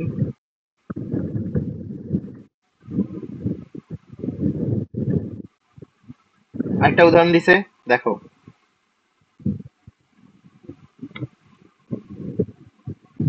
এবার তো এ বিপি নাই, দেখো। এটাকে যদি তুমি এ বলো, এটাকে যদি বি বলো, এটাকে বি বলতে পারবা, কিন্তু এটাকে এ বলতে পারবে না, এটা তো আলাদা হয়ে গেছে। তখন এটাকে আরেকটা নাম দিচ্ছি সি, বা এখানে যেটা করছে এখানে ডি বলতেছে, এটা হচ্ছে ডি। তখন কি করব, তখন আবারও ডিভাইডার দিব। দেখো, বিবি নিচে আছে আর এডি উপরে আছে, এটা কি সিস না ট্রান্স? এটাও সিস, কারণ এই যে বিবি এক সাইডে আছে আর এ আর ডি আলাদা, কিন্তু ওইটাকে ধরো একই রকম ধরো ধরে, ওইটাকে এক সাইডে বলে এটাকে বলতেছে সিস। আবার এই জায়গায় দেখো, এ একদিকে, বি বি, দেখো বিবি তো সেম, এই বি আর এই বি তো সেম আছে, ওই দুইজন বিপরীত দিকে হয়ে গেছে, আর এটা হচ্ছে ডি, জি যে বিপরীত দিকে হওয়া, এটা হয়ে গেছে ট্রান্স। এবার আসো চাকরিকে, ওখানে চাকরিকের কথাও ছিল, চাকরিকরাও ইয়া করে। তো দেখো চাকরিক মানে, এই দেখো প্রোপিনের একটা চাকরিক গঠন করছে, সেম এখানেও প্রোপিনের একটা চাকরিক গঠন করছে। তফাৎটা কোথায় হয়েছে? এই দুইটা কার্বনের মধ্যে, এই চক্রের এই দুইটা কার্বনের মধ্যে তফাৎটা হয়েছে, এদের সাথে দুইজনের সাথে একটা করে হাইড্রোজেন আর একটা করে CH3 আছে।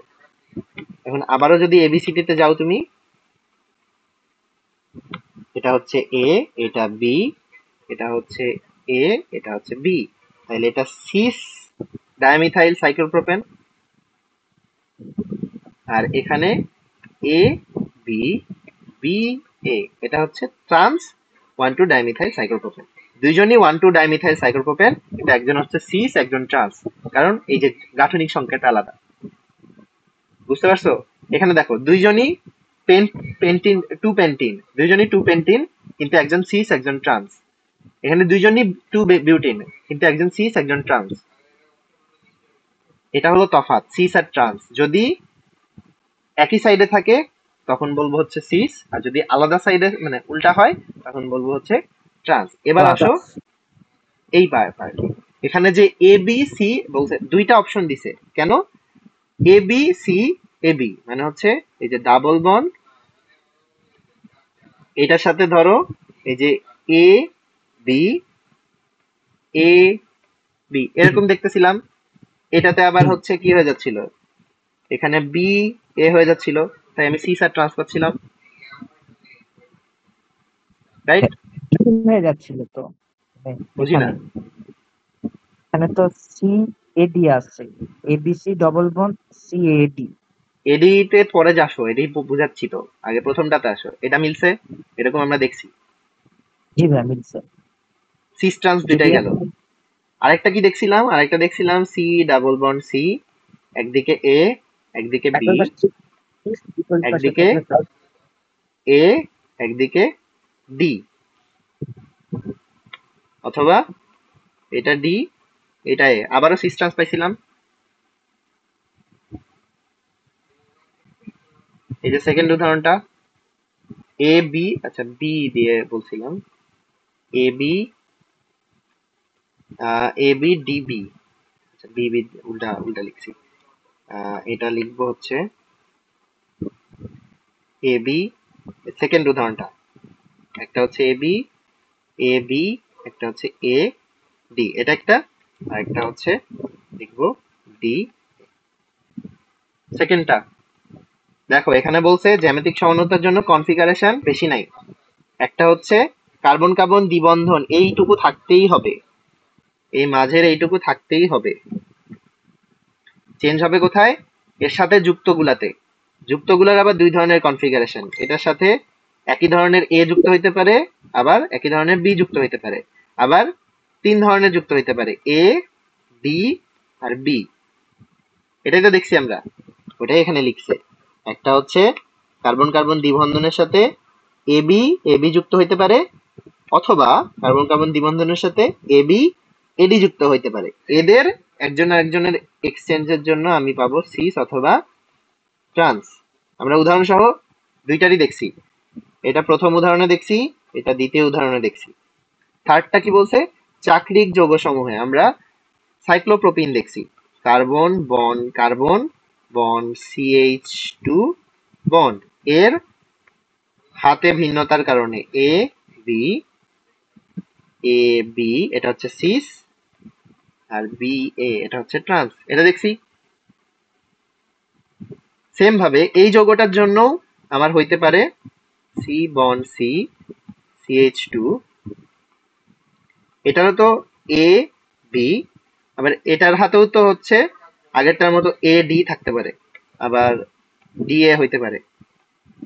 এই কনফিগারেশন, জাস্ট এই মাঝখানে এই পার্টটুকু আলাদা হয়ে যাচ্ছে, এখানে ডাবল বন্ড না এসে এখানে চাকরিক যৌগটা আছে। বুঝছো? জ্যামিতিক সমানুতা বলতে মেইনলি বোঝায় এই যে সিস আর ট্রান্স, এটা ট্রান্স। জ্যামিতিক সমানুতা। এটা শর্ত হচ্ছে দুই দুই ধরনের কনফিগারেশন নিতে পারে, একটা হচ্ছে এই ধরনের যার মধ্যে দুইটা আছে, আর একটা হচ্ছে এই ধরনের। এটাই উদাহরণ দিয়ে নিচে বুঝাইছে, যেটা আমরা উদাহরণ সহ দেখছি।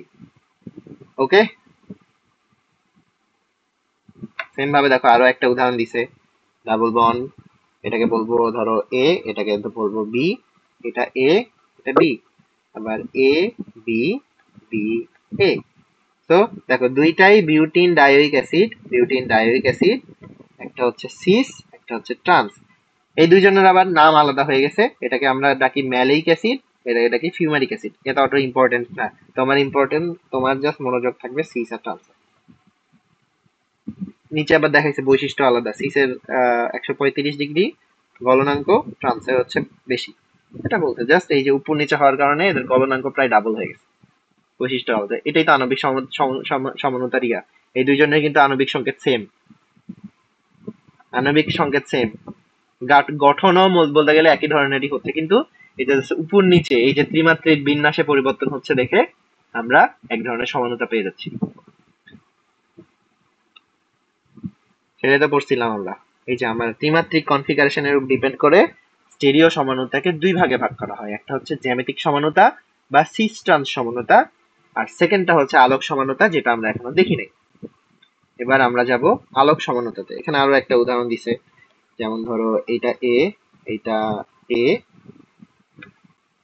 এটা এ, এটা এ, এই পুরাটুকু হচ্ছে বি, পুরাটুকু হচ্ছে বি। এখান থেকে কি তৈরি হয়েছে? আচ্ছা দাঁড়াও, এটা হচ্ছে, আচ্ছা না এটা সমানতার উদাহরণ না, এটা সমানতা না, এটা ওইটার একটা বিক্রিয়া রাখিস। ম্যালিক অ্যাসিড থেকে ম্যালিক অ্যানাহাইড্রাইড কিভাবে তৈরি হয়, এটা লাগবে না, এটা লাগবে না, এটা লাগবে না। ওকে, দেন এখানে কিছু ব্যাখ্যা লিখছে, 2 নম্বরে আসে।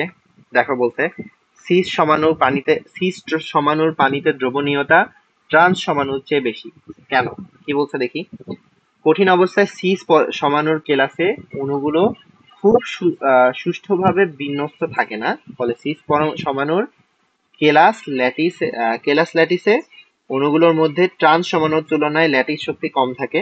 আবার অধিক পোলার দ্রাবক পানির ডাইইলেকট্রিক ধ্রুবক এর মান বেশি, যেমন 80 হয়। কম ল্যাটিস ডাইইলেকট্রিক, আচ্ছা ওটা কি লাগবে, সহজ বেশি হয়, হাইড্রেশন এনার্জি বেশি থাকে।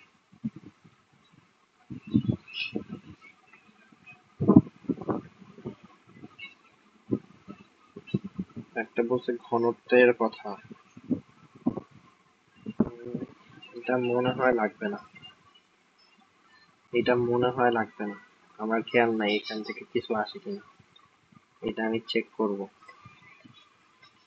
কোথায় পড়াবো না। তো জ্যামিতিক সমানুতা এখানে ব্যাখ্যা দিছে, এটা কি লাগবে,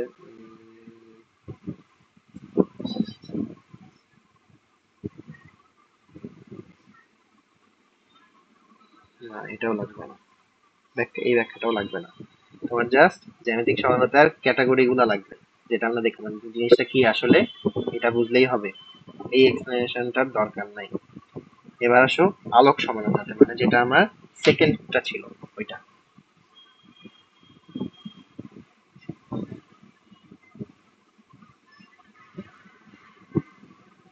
ওকে, এবার আসো আলোক সমানতাতে।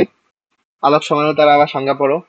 যেসব যৌগের দুই বা ততোধিক ভিন্ন কনফিগারেশন যুক্ত ভিন্ন সমাণু, আবার যেসব যৌগের দুই বা ততোধিক ভিন্ন কনফিগারেশন যুক্ত ভিন্ন সমাণু একই সমতলীয় আলোর প্রতি ভিন্নরূপ আচরণ করে, ওইসব যৌগকে আলোক সমাণু বা আলোক সক্রিয় যৌগ বলে।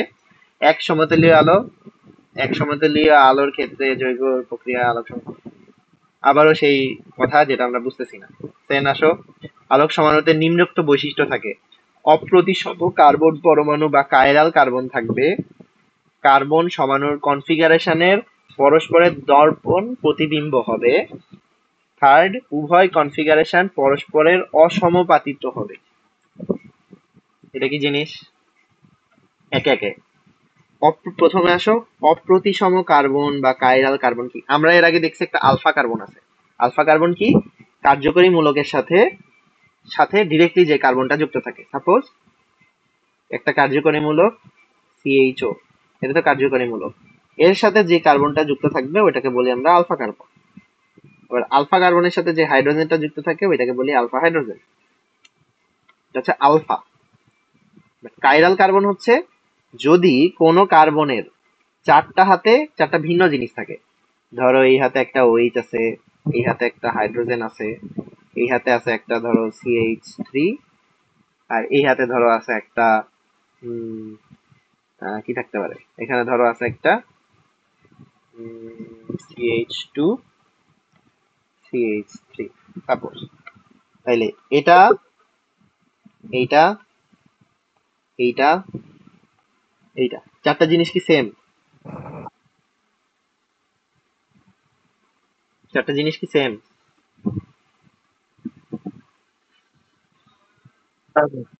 আলাদা। তো এটাকে আমি একটা স্টার দিতে পারি। স্টার দেওয়ার মানে হচ্ছে এটা একটা কাইরাল কার্বন। যেসব কাইরাল কার্বন বা অপ্রতিসম কার্বন, যদি কোনো কার্বনের চারটা হাতে চারটা আলাদা জিনিস থাকে তখন ওটাকে আমরা কাইরাল কার্বন বলতে পারি। এখন আমাকে বলো, এখানে তো আরো তিনটা কার্বন আছে, এইটা একটা, এইটা একটা, এটা একটা, এরা কি কাইরাল কার্বন?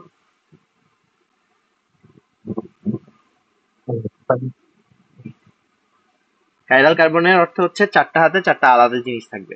বাকি তিনটা কার্বন কি কাইরাল কার্বন? না, কেন না? বুঝি না, কি নাই? চার হাতে চারটা আলাদা কার্বন থাকতে হবে, মানে আলাদা জিনিস থাকতে থাকতে হবে। হবে। হুম।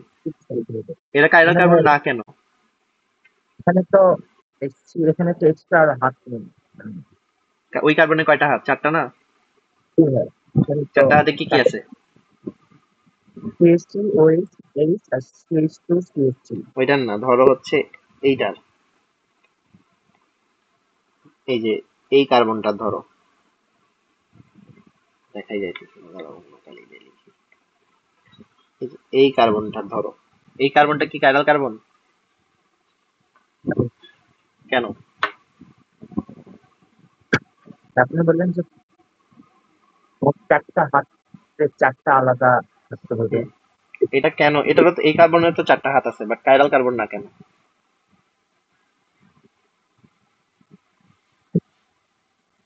এখানে তো হুম, চারটা,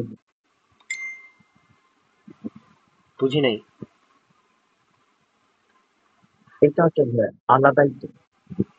আরে ভাই, আলাদা কেমনে হয়? H3 আছে না, এর তো তিনটা হাতেই হাইড্রোজেন আছে, একটা হাতে হাইড্রোজেন আর একটা হাতে হাইড্রোজেন আর একটা হাতে হাইড্রোজেন, আলাদা করে হইলো, তিনটা সেম জিনিস আছে।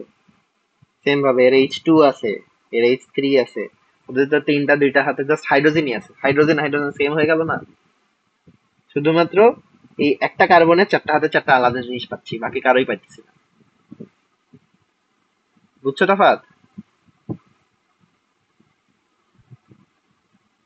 বুঝতে পারছো? এই যে H2, H2 এর মানে কি? এর হচ্ছে এখানে একটা হাইড্রোজেন, এখানে একটা হাইড্রোজেন, এই যে সেম হয়ে গেল। H3 এর মানে কি? H3 এর মানে হচ্ছে তিনটা হাতে হাইড্রোজেন, হাইড্রোজেন, হাইড্রোজেন, হাইড্রোজেন। তুমি এই পার্টটুকুকে ধরো একটা ধরলা, কিন্তু এই তিনটা তো আবার সেম হয়ে গেল। চারটা থেকে দুইটা আলাদা আলাদা থাকতে হবে, যদি চারটা থাকে হাতে সেটা। আলাদা জিনিস থাকতে হবে। এটা এক জিনিস, এটা আরেক জিনিস, এটা এক জিনিস, এটা আরেক জিনিস। একটা, দুইটা, তিনটা, চারটা, চারটা ভিন্ন জিনিস থাকবে। ধরো ABCD, এটা A, এটা B, এটা C, এটা D। তখন ওটাকে আমি বলবো কাইরাল কার্বন। একটা যৌগের মধ্যে অনেকগুলা কাইরাল কার্বন থাকতে পারে, সমস্যা নেই, বাট ওগুলাকে আমরা স্টার দিয়ে প্রকাশ করি। দেখো এখানে বলছে তারকা দিয়ে চিহ্নিত কার্বনটি কাইরাল কার্বন। কোথায়? এখানে। এই যে এটা একটা উদাহরণ দিছে, এটা হচ্ছে lactic acid. Lactic acid, lactic acid যার দেখো এক হাতে COH থাকে, এক হাতে OH থাকে, এক হাতে CH3 থাকে, এক হাতে হাইড্রোজেন থাকে, চারটা ভিন্ন জিনিস, রাইট? সো এইটা হচ্ছে একটা কাইরাল কার্বন। আমার প্রথম বৈশিষ্ট্য, অপ্রতিসম কার্বন বা কাইরাল কার্বন থাকতে হবে। এই যৌগটাতে আছে। আমরা প্রথমে বুঝলাম কাইরাল কার্বনটা কি। চারটা হাতে চারটা ভিন্ন জিনিস থাকলে আমরা ওই কার্বনকে কাইরাল কার্বন বলবো, যেটা ল্যাকটিক অ্যাসিডে আছে। এটাও ল্যাকটিক অ্যাসিড, এটাও ল্যাকটিক অ্যাসিড। আমার প্রথম বৈশিষ্ট্য আমি বুঝতে পারছি যে আলোক সক্রিয় সমাণু হইতে হইলে কাইরাল কার্বন থাকতে হবে। সেকেন্ড, উভয় সমাণুর কনফিগারেশন পরস্পরের দর্পণ প্রতিবিম্ব হবে।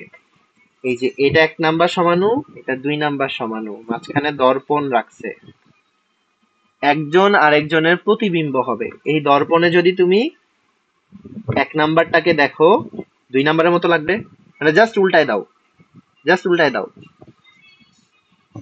দেখো এটার ওএইচ ডানে আছে, এটার ওএইচ বামে আছে, এটার এইচ বামে আছে, এটার এইচ ডানে আছে, এটারও উপরে আছে, এটার উপরেই থাকবে, এটা নিচে, নিচেই থাকবে। উল্টে গেছে পুরা। দর্পণে যেরকম উল্টে যায়, আয়নায় যেরকম উল্টা দেখা যায়, যোগটা ঠিক উল্টায় দেখা যাচ্ছে, উল্টা দেখা যাচ্ছে, যাচ্ছে কিনা? উভয় কনফিগারেশন পরস্পরের দর্পণ প্রতিবিম্ব। এই যে 1 নাম্বার কনফিগারেশনটা 2 নাম্বারের দর্পণ প্রতিবিম্ব হইছে, জাস্ট উল্টাই দিলেই তুমি ওই আরেকটাকে পাবা।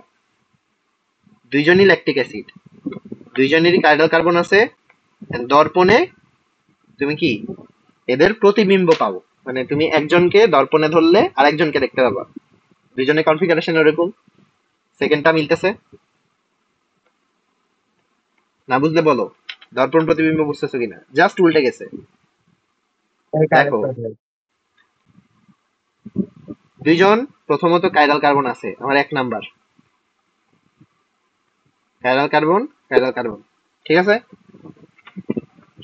দুইজনই ল্যাকটিক অ্যাসিড।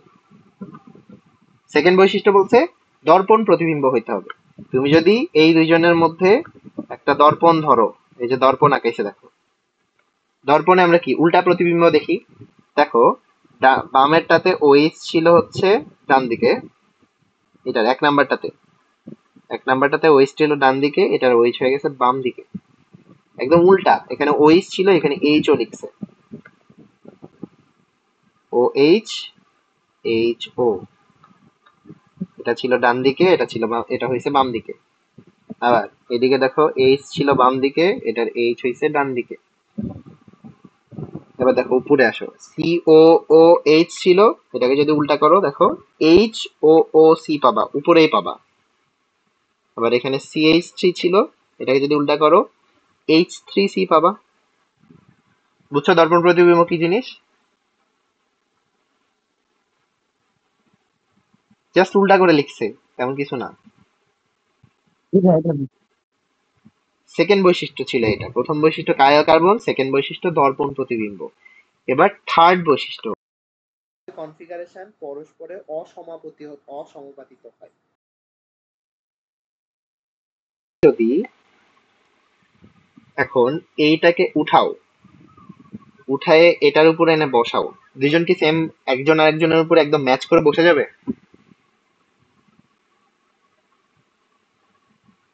উল্টাই সাপোজ দেবে। সাপোজ এটা একটা আয়না, এখানে আমি একটা বৃত্ত আঁকাইলাম, এখানে একটা বৃত্ত আঁকাইলাম। আমি যদি এই বৃত্তটাকে এখানে এনে এরপর বসাই, ম্যাচ করে বসে যাবে না একদম? কি বসে যাবে? বসে যাবে। কিন্তু সাপোজ আমি অর্ধবৃত্ত আঁকাইলাম, কিন্তু দর্পণে এই অর্ধবৃত্তটা হয়ে যাবে এরকম, এখানে ছিল এরকম, দর্পণে এটা হয়ে যাবে এরকম। এবার যদি আমি বামেরটাকে ডানে এনে বসাই, একজন আরেকজনের উপর কি বসবে? না। সমাপাতিত হবে? সমাপাতিত হওয়া মানে একজন একজনের উপর একদম ম্যাচ করে বসে যাওয়া, ওইটা কি হবে? এটাকে যদি তুমি এদিকে আনো, ওইটা কেমন লাগবে? এরকম হয়ে থাকবে, একজন আরেকজনের উপর সমাপাতিত হবে না। এবার উদাহরণটাতে দেখো, তুমি যদি বামেরটাকে এনে ডানেরটার উপরে বসাও, ওটা কি একদম ম্যাচ করবে?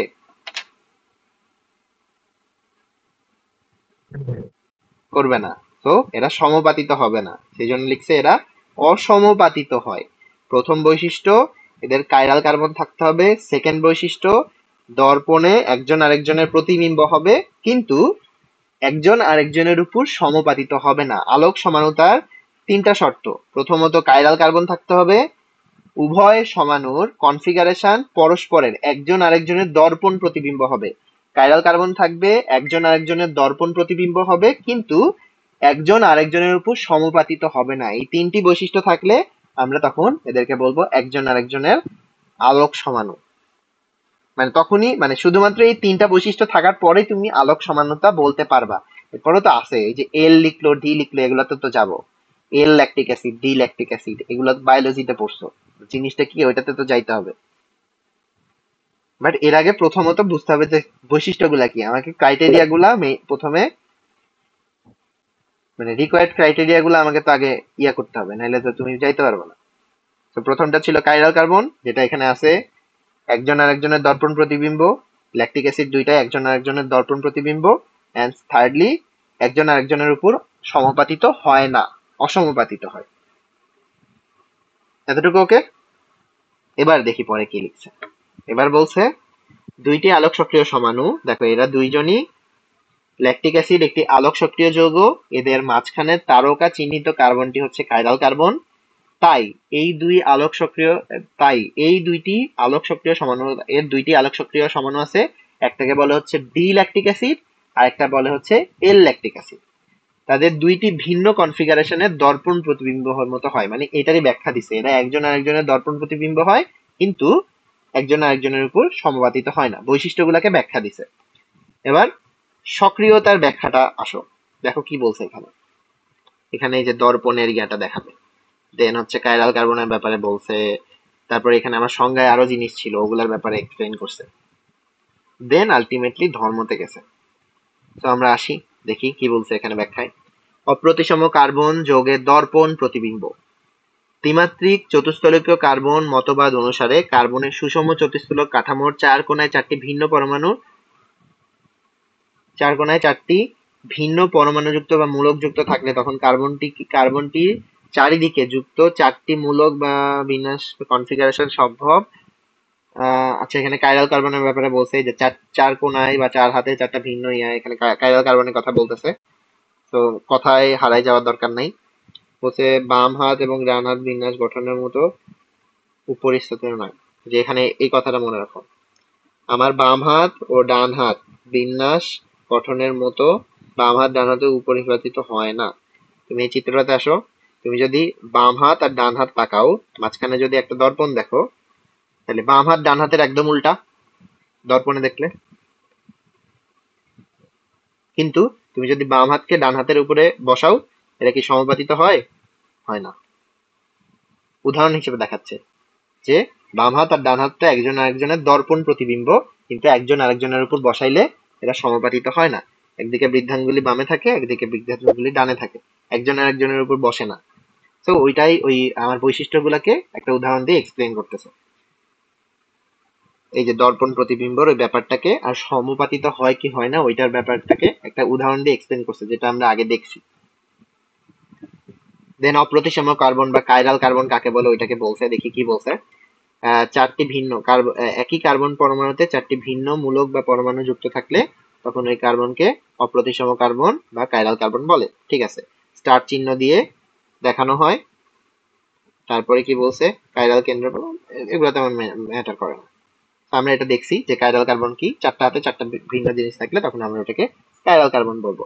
এটাকে দেখো উদাহরণ হিসেবে দেখাইছে, সি এর সাথে এ বি সি ডি যুক্ত থাকে, মানে এখানে বলে দিছে A is not is equals to B, is not is equals to D, is not is equals to, এটা কেউ একজন আরেকজনের মতো, সবগুলো আলাদা জিনিস, এটা দ্বারা এটা বুঝেছে। দেন আরেকটা কথা উল্লেখ করা ছিল সংজ্ঞায়, ওটা হচ্ছে দেখো, যেসব জৈব যৌগের দুই বা ততোধিক ভিন্ন কনফিগারেশন যুক্ত ভিন্ন সমাণু এক সমতলীয় আলোর প্রতি ভিন্নরূপ আচরণ করে। এই এক সমতলীয় আলো কি, এটারও সংজ্ঞা দিতে হবে। তো এটা সংজ্ঞা দিছে, এক সমতলীয় আলো অসংখ্য সমতল লম্ব, দেখো অসংখ্য সমতল লম্বভাবে স্পন্দিত সাধারণ আলোকরশ্মিকে উপযুক্ত ছাঁকনি বা ফিল্টারের ভেতর দিয়ে প্রতিসারিত করে শুধুমাত্র এক সমতলে লম্বভাবে স্পন্দিত আলোকরশ্মি বের হয়ে আসে। এরূপ এক সমতলে স্পন্দিত আলোকে এক সমতলীয় আলো বলে। মেইন কথা হচ্ছে আলো, ধরো আমার এখানে একটা লাইট আছে, ও তো এদিকেও আলো দিবে, এদিকেও আলো দিবে, এদিকেও আলো দিবে, এদিকেও আলো দিবে, আলো তো ছড়াই যাবে, এভাবে ছড়াবে, সব দিকে তো ছড়াবে। ওইটাই এখানে দেখাইছে, একটা আলোর উৎস ছিল, এখানে সাধারণ আলো আছে, দেখে এই আলোটা সব দিকে ছড়াই যাচ্ছে।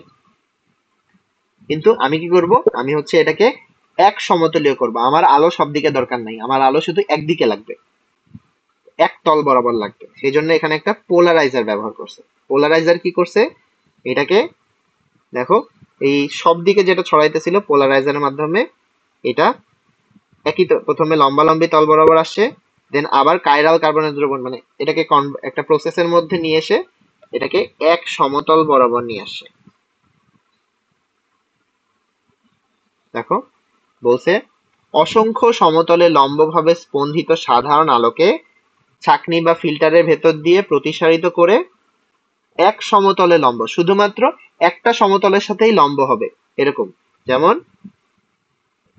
এরা দেখো একটা তলের উপর অবস্থিত আছে, সেটাকে কনভার্ট করছে, প্রথমে অনেকগুলা তলে ছড়াই ছিটাই ছিল, এটাকে পোলারাইজার ব্যবহার করে এক সমতলে স্পন্দিত আলোতে পরিণত করছে, এদেরকে বলতেছে এক সমতলীয় আলো। এটা জাস্ট বোঝার জন্য, এটা হচ্ছে ইয়াতেও আসে না, আসবে তোমার মেইনলি এই জিনিসগুলোকে, ধরো তোমাকে বলবে কাইরাল কার্বন কি, এটা একটা 2 নম্বরের প্রশ্ন হইতে পারে। তারপরে তোমার কাইরাল কার্বনের হচ্ছে বৈশিষ্ট্যগুলা লিখো, তখন তোমাকে 3টা বৈশিষ্ট্য লিখতে হবে, সাথে ধরো উদাহরণটা তোমাকে দেখাইতে হবে যে এইটা এইরকম। এরপরে কি বলছে দেখি, ডিল্যাকটিক অ্যাসিড এখনো যায় নাই আমরা, রেসমিনটবন,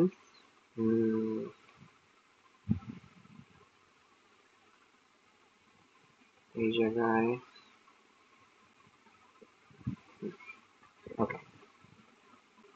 সো আলোক সক্রিয় সমানুতার ধর্ম এখানে কি বলছে দেখি, এই আলোক সক্রিয় সমাণুগুলা কিরকম ধর্ম প্রদর্শন করে ওইটার ব্যাপারে লিখছে। মানে আমরা দেখছি যে আলোক সক্রিয় কখন হয়, আবার জ্যামিতিক কখন হয়। জ্যামিতিকে হচ্ছে আমরা সিস ট্রান্সের ব্যাপারে দেখছি, একই দিকে থাকলে হচ্ছে সিস, উল্টা দিকে থাকলে হচ্ছে ট্রান্স। দেন আলোক সক্রিয় সমাণু দেখছি, এটা 3টা শর্ত ছিল, 3টা শর্ত দেখছি, কাইরাল কার্বন থাকতে হবে, সেকেন্ড দর্পণ প্রতিবিম্ব হইতে হবে, থার্ড একজন আরেকজনের উপর সমাপাতিত হবে না।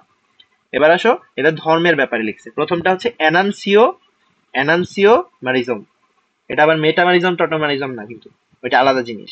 একটা হলো মেটামারিজম টটোমারিজম, ওইটা জেনারেল নর্মাল সমানতাতে ছিল, আর এটা হচ্ছে আলোক সমানতার মধ্যে আবার ধর্ম বলতেছে, একটা ধর্ম হচ্ছে এনানসিওমারিজম।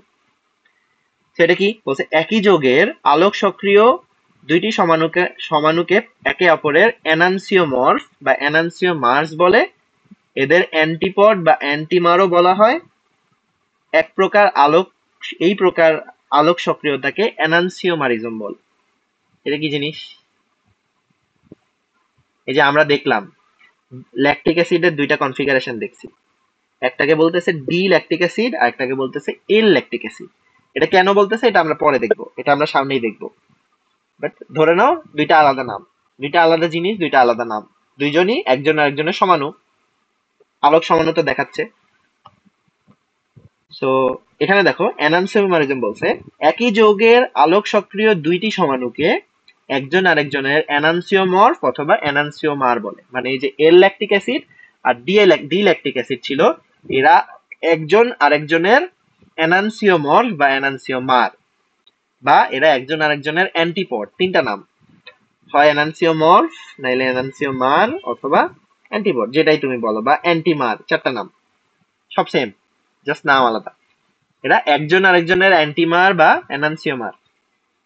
আর এদের যে ধর্মটা, এই যে এরা সমানতা দেখাচ্ছে, এটাকে বলতেছে এনানসিওমারিজম। উদাহরণ হিসেবে দেখো, ওই এল ল্যাকটিক অ্যাসিড আর ডি ল্যাকটিক অ্যাসিড দিছে, কারণ কি দেখে আলোক সক্রিয়তার একটি দক্ষিণাবর্ত একটা বামাবর্ত, এটা আমরা দেখবো। এল কেন আসলো, ডি কেন আসলো, সামনে আছে, সেটা দেখবো। এটা হচ্ছে একটা। দেখো বলছে দুইটি এনানসিওমারেরই সমাণুর ভৌত এবং রাসায়নিক, দুইটি এনানসিওমার সমাণুর ভৌত এবং রাসায়নিক ধর্ম একই, কিন্তু এক সমতলীয় আলোতে সক্রিয়তার মাত্রায় সমান আবর্তন প্রদর্শন করলেও আবর্তনের দিক ভিন্ন হয়। আলোক সমানুতার তফাৎটা এখানেই। আমরা আমরা সমানুতাতে যেটা দেখছি, সমানুতার প্রথম শর্ত হয় হচ্ছে আণবিক সংকেত সেম থাকতে হয়, যেটা তোমার সবগুলা সমানুতাতেই থাকতে হবে, নাহলে তুমি সমানু বলতে পারবে না। আণবিক সংকেত অবশ্যই সেম থাকতে হবে। শুরুর দিকে আমরা নর্মালি যেগুলো সমানুতা দেখতেছিলাম, ওখানে আমার গাঠনিক সংকেত একদমই আলাদা হয়ে যাচ্ছিল। সেকেন্ডলি আমরা যেটা দেখলাম, আমার ত্রিমাত্রিক বিন্যাসের উপর ডিপেন্ড করে যে সমানুতাটা, এখানে প্রথমে আমরা দেখছিলাম হচ্ছে কি সিস ট্রান্স সমানুতা বা জ্যামিতিক সমানুতা। এখানে কি দেখছিলাম, এখানে দেখছিলাম গঠনটা সেম, দুইজনেরই গঠন কিন্তু সেম ছিল। মনে করো ডাবল বন্ড ছিল, সাইক্লিক ছিল, গঠন কিন্তু সেম ছিল, সবার সাথে কিন্তু সেম জিনিসই যুক্ত ছিল, কিন্তু এদের দিকটা আলাদা ছিল। কখনো এ এ উপরে ছিল, বি বি নিচে ছিল, আবার কখনো এ বি বি এ এরকম উল্টা ভাবে ছিল। দেখে এদের বৈশিষ্ট্যে পরিবর্তন আসতেছিল। গঠন সেম ছিল, আণবিক সংকেতও সেম ছিল, কিন্তু এই দিকটা আলাদা হওয়ার কারণে এটা হচ্ছিল। আবার আলোক সমানুতা এসে যে হচ্ছে, আলোক সমানুতাতেও আমার আণবিক সংকেত সেম, এখানে গাঠনিক সংকেতও সেম, আবার ভৌত রাসায়নিক ধর্মও সেম। তফাৎটা কোথায়? তফাৎ হচ্ছে যেহেতু আলোক সক্রিয় বা আলোক সমানুতা বলতেছি, এরা আলোর এগেইনস্টে আলাদাভাবে রিয়াক্ট করে। এই যে এক সমতলীয় আলো যখন তুমি এল ল্যাকটিক অ্যাসিড আর ডি ল্যাকটিক অ্যাসিড, এই এল ল্যাকটিক অ্যাসিডও ল্যাকটিক অ্যাসিড, ডি ল্যাকটিক অ্যাসিডও ল্যাকটিক অ্যাসিড, দুইজনই ল্যাকটিক অ্যাসিড, দুইজনের ভৌত রাসায়নিক ধর্ম, গাঠনিক সংকেত, আণবিক সংকেত সব সেম। তফাৎটা কোথায়? তফাৎ হচ্ছে তুমি যদি এদেরকে এক সমতলীয় আলোতে দাও, এরা দুইজন আলাদা আলাদা ভাবে রিয়েক্ট করে। বুঝতে পারছো? সবগুলা সমানতা একসাথে এভাবে মাথায় ঢুকাইতে হবে, জাস্ট সিরিয়ালি পড়ে যাবা, দেন আমি আবার আসবো, আমি আবার পুরাটা রিভিউ করবো একদিন। সো এখানে ওইটাই বলতে চাচ্ছে যে এরা একজন আরেকজনের এনানসিওমর্ফ। সেকেন্ডলি আসছে দেখো রেসিমিক মিশ্রণ। রেসিমিক মিশ্রণ কি বলছে? দুইটা এনানসিওমার যেমন এল ল্যাকটিক অ্যাসিড আর ডি ল্যাকটিক অ্যাসিড, উভয়ের এক সমতলীয় আলোর তলকে সমান কৌণিক পরিমাণ মানে বিপরীত দিকে ঘোরায়। তাই ডি সমাণু এবং এল সমাণুর একই সমতুল্য মিশ্রণ আলোক নিষ্ক্রিয় হবে। দুইটি এনানসিওমারের এই সমতুল মিশ্রণকে রেসমিক মিশ্রণ বা ডিএল মিশ্রণ বা প্লাস মাইনাস মিশ্রণ বলে, এবং এই প্রক্রিয়াটাকে বলা হচ্ছে রেসিমিকরণ। কি জিনিস বলছে এটা? এটা বলছে, আমরা একটু আগে এনানসিওমার দেখলাম, এনানসিওমারটা কি? এনানসিওমার হচ্ছে আমরা বলছি এদের ভৌত রাসায়নিক ধর্ম, গাঠনিক সংকেত, আণবিক সবই সেম। তফাৎ কি? তুমি যখন একটা ধরো এল ল্যাকটিক অ্যাসিড একটা ডি ল্যাকটিক অ্যাসিড, এদের উপর যখন তুমি আলো দিবা, এরা আলোর এগেনস্টে আলাদাভাবে রিয়াক্ট করবে। একজন ধরো আলোকে ডান দিকে ঘোরাবে, একজন বাম দিকে ঘোরাবে, এরকম। এল মানে হচ্ছে লেভো, লেভো মানে হচ্ছে বাম, ডি মানে হচ্ছে ডেক্সট্রো, ডেক্সট্রো মানে হচ্ছে ডান। একজন ডান দিকে ঘুরায়, একজন বাম দিকে ঘুরায়, একই পরিমাণে ঘুরায়। ও যদি 100 ডিগ্রি ঘুরায়, ও 100 ডিগ্রি ঘুরাবে, কিন্তু ও 100 ডিগ্রি ডানে ঘুরাবে, ও 100 ডিগ্রি বামে ঘুরাবে। তফাৎটা এটা, দিকটাই আলাদা। একই পরিমাণ ঘুরাবে, একই ধর্ম প্রদর্শন করবে, সবকিছু সেম হবে, কিন্তু তুমি যখন এক সমতলী আলো দিবা, এরা জাস্ট এই যে আলোর এগেনস্টে যেই রিয়াকশনটা দিচ্ছে, এটার দিক আলাদা হয়ে যাবে। সেই জন্য একজন হবে ডি আর একজন হবে এল। এখন চিন্তা করো, এই দুইজন একজন আরেকজনের কি এনান্সিওমার, এই এল আর ডি একজন আরেকজনের এনান্সিওমার। একজন আলোকে ঘোরায় 100 ডিগ্রি বামে, আরেকজন আলোকে ঘোরায় 100 ডিগ্রি ডানে। এখন চিন্তা করো, আমি যদি এইটার 10 গ্রাম নিই আর এইটার 10 গ্রাম নিই, টোটাল হইলো কত? 20 গ্রাম। টোটাল 20 গ্রাম ল্যাকটিক অ্যাসিড নিলাম, যার মধ্যে 10 গ্রাম হচ্ছে এল ল্যাকটিক অ্যাসিড আর 10 গ্রাম হচ্ছে ডি ল্যাকটিক অ্যাসিড, অথবা 10 গ্রাম হচ্ছে এল সমাণু আর 10 গ্রাম হচ্ছে ডি সমাণু। এখন এই যে মিশ্রণটা হইলো, এরা আলোকে কতটুকু ঘুরাবে? এরা আলোকে ঘুরাবেই না, মানে এরা আলোক নিষ্ক্রিয় হবে। কেন? কারণ এদের মধ্যে যারা এল আছে এরা 100 ডিগ্রি বামে ঘুরাচ্ছে, আর যারা ডি আছে তারা 100 ডিগ্রি ডানে ঘুরাচ্ছে। তাহলে 100 ডিগ্রি ডানে আর 100 ডিগ্রি বামে 0 হয়ে গেল, আলটিমেটলি লব্ধিটা 0। আমি যদি এটাকে মাইনাস বলি আর এটাকে প্লাস বলি, তাহলে +100 -100 0। এই মিশ্রণটাকে বলতেছে রেসিমিক মিশ্রণ। তুমি যখন দুইটা এনান্সিওমারকে একই পরিমাণে সমতল মিশ্রণ, মানে একই পরিমাণে বা একই মোল পরিমাণ নিবা, নিয়ে মিশ্রিত করবা, তখন ওটাকে বলবো রেসিমিক মিশ্রণ বা ডিএল মিশ্রণ বা প্লাস মাইনাস মিশ্রণ। আর প্রক্রিয়াটাকে বলবো হচ্ছে রেসিমিকরণ। এর বৈশিষ্ট্য কি? বৈশিষ্ট্য হচ্ছে একই পরিমাণ এল সমাণু আর ডি সমাণু নেওয়ার কারণে এল সমাণু যারা আছে ওরা ডান দিকে ঘুরাই ফেলতেছে, বাম দিকে ঘুরাচ্ছে, আর ডি গুলা হচ্ছে ডান দিকে ঘুরাচ্ছে। আলটিমেটলি মিশ্রণটা আলোক নিষ্ক্রিয় হচ্ছে। এই মিশ্রণটা আলটিমেটলি আলোক নিষ্ক্রিয় হচ্ছে, সেই জন্য এটাকে বলতেছে প্লাস মাইনাস বা ডিএল বা রেসিমিক মিশ্রণ। কনসেপ্ট এটা। উদাহরণ, তুমি যদি ডি ল্যাকটিক অ্যাসিড আর এল ল্যাকটিক অ্যাসিডকে উভয় আলোক সক্রিয় এবং এদের আপেক্ষিক আবর্তন দেখো, আবর্তন বলে দিচ্ছে, একজন +2.24 ডিগ্রি ঘুরায় আর একজন -2.24 ডিগ্রি ঘুরায় 25 ডিগ্রি সেলসিয়াস তাপমাত্রা। কিন্তু ডিএল ল্যাকটিক অ্যাসিড আলোক নিষ্ক্রিয়। ডিএল ল্যাকটিক অ্যাসিড মানে ডি আর এল, ডি ল্যাকটিক অ্যাসিড আর এল ল্যাকটিক অ্যাসিডকে সমতুল পরিমাণে যখন তুমি মিলাবা, ওইটাকে বলবো আমরা একসাথে ডিএল ল্যাকটিক অ্যাসিড, ও আবার আলোক নিষ্ক্রিয়। কারণ ওর মধ্যে যারা এল আছে ওরা হচ্ছে একদিকে ঘুরাচ্ছে, ডি আছে ওরা আরেকদিকে ঘুরাচ্ছে, দিয়ে আলটিমেটলি নিষ্ক্রিয় করে ফেলছে। এটাই রেসিমিক মিশ্রণ। 2 মার্কে আসে, এটাও 2 মার্কে আসে। উদাহরণ সহ লিখতে হবে। এটা আসলে যেমন তোমাকে এল আর ডি এর হচ্ছে এই যে এই উদাহরণটা সাথে লিখে দিতে হবে, এই উদাহরণটা দেখাইতে হবে।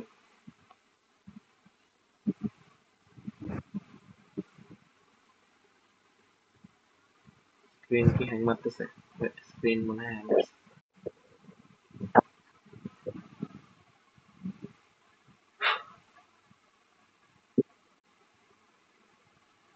স্ক্রিন হ্যাং করতেছে, তারাও লোড হোক। দেখা যাচ্ছে। আমি এই জায়গায় নাই, এখন হ্যাং হয়ে আছে।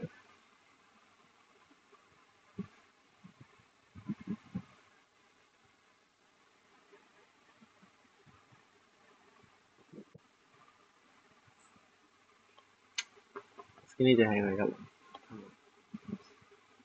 লোড ভাই।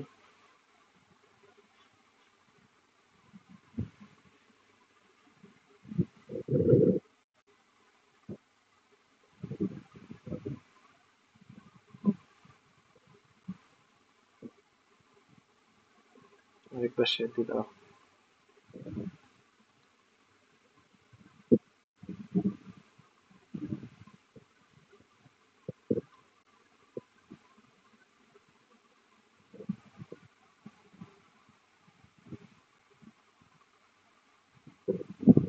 এই যে ওইটার সাথে হচ্ছে যে এইটা দেখাতে হবে।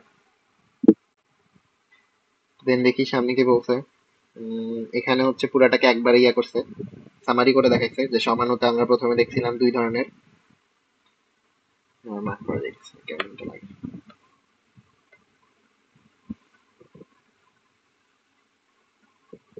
হুম, আমরা দেখছিলাম হচ্ছে সমানতা 2 ধরনের, একটা হচ্ছে গাঠনিক, একটা হচ্ছে স্টেরিও। গাঠনিকের মধ্যে দেখছিলাম চেইন, অবস্থান, কার্যকারীমূলক, মেটামারিজম, টোটোমারিজম, টোটাল 5 ধরনের।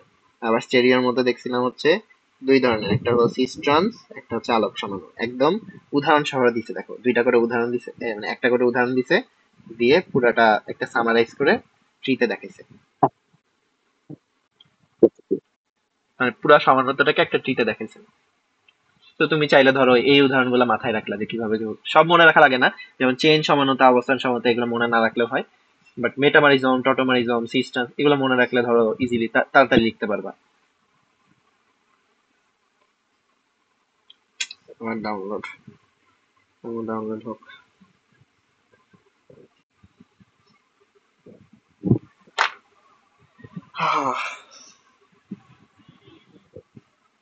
পরীক্ষা কবে তোমার? পরীক্ষা কবে? নেক্সট কি পরীক্ষা হবে? নভেম্বরে। এটা তো অক্টোবর, মানে সামনের মাসে। ঠিক আছে। তোমার না দেখার কথা ছিল এই চ্যাপ্টারে কতটুকু আছে? হ্যাঁ, আমি কলেজে করছিলাম, এখনো প্রি টেস্টের সিলেবাস দেয় নাই। ও ঠিক আছে, আমাকে জানাও কিন্তু। আমাদের আমরা দেখি, সিলেবাস আমরা হচ্ছে এইটার পরে আহ ইয়া আমাদের অ্যালকিন নবীন অ্যালকিন বরণের অ্যালকাইন টাইমে যেহেতু পড়াইছি, অ্যারোমেটিকের পার্টটুকু পড়াবো। ওইটা পড়ানোর আমাদের পরে দেন আমরা অন্য চ্যাপ্টারে শিফট করবো। আমাদের নবীন বরণের টাইমেই সে হুম। সিলেবাস দিয়ে দেয়, কিন্তু মানে ফার্স্ট ইয়ারে তারপর টেস্ট টেস্ট প্রি টেস্ট এগুলো সিলেবাস অনুযায়ী হচ্ছে না, কারণ আন্দোলনের টাইমে ক্লাস বন্ধ ছিল, এগুলো বিভিন্ন কারণে আর কি ওইটা ফলো করতেছে না। ঠিক আছে, সমস্যা নেই, আমাকে জানাও। আচ্ছা দেখি এখানে স্যাররা হচ্ছে। বলেছে যে ক্লাসে যতদূর পর্যন্ত করানো হবে ততদূর পর্যন্তই, কিন্তু রেগুলার তো ক্লাস করা হয় না, এই জন্য আর কি প্রবলেম হয়ে গেছে। হুম, আচ্ছা এখানে কি বলছো দেখি, অপ্রতিসম কার্বন পরমাণুর সংখ্যা ভিত্তিক আলোক সমাণুর সংখ্যা। আচ্ছা এটা হচ্ছে আলাদা একবার দেখাইতে হবে।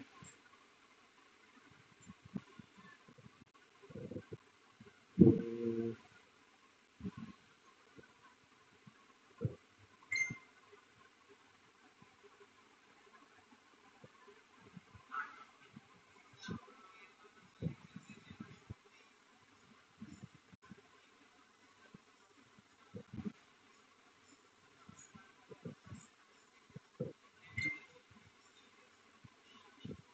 এটা একদিন আলাদা দেখাইতে হবে। সংখ্যা, এরপরে হচ্ছে অ্যারোমেটিক যৌগ, বেনজিন, টলুইন। ওকে ওকে, আজকে আমরা সমানতা এখানেই শেষ দেব। তুমি কি কালকে পড়বা? তাইলে কালকে হচ্ছে সমানতার কিছু কাউন্ট আছে, যে তোমাকে হচ্ছে কোশ্চিন করবে এভাবে, তোমাকে একটা আণবিক সংকেত দিবে, দিয়ে বলবে এই আণবিক সংকেত দিয়ে যতগুলা সমাণু বানানো যায় বানায় দেখো, তোমাকে জাস্ট বানায় বানায় দেখাইতে হবে। অথবা এমসিকিউতে দিলে তো সহজ, এমসিকিউতে দেখে তুমি গুনে গুনে টিক দিতে পারবা কোনটা কোনটা সমাণু। আর যখন তোমাকে লিখতে দিবে, এটা তোমার সিকিউতেও আসতে পারে, আবার এটা এই টাইপের কোশ্চেন অ্যাডমিশনে আসে। তোমাকে আণবিক সমাণু, মানে তোমাকে আণবিক সংকেত দিয়ে বলবে যত ধরনের সমাণু বানানো যায় বানাও। তখন তোমাকে হচ্ছে একটু চিন্তা ভাবনা করে দেখতে হবে, কারণ মানে এক একটা সংকেত থেকে ৫-৭টা বানানো যাইতে পারে। তো ওইটাই দেখবো আমরা নেক্সট দিন, মানে এই সমানতার কাউন্টিং টাউন্টিং এর ব্যাপারগুলো।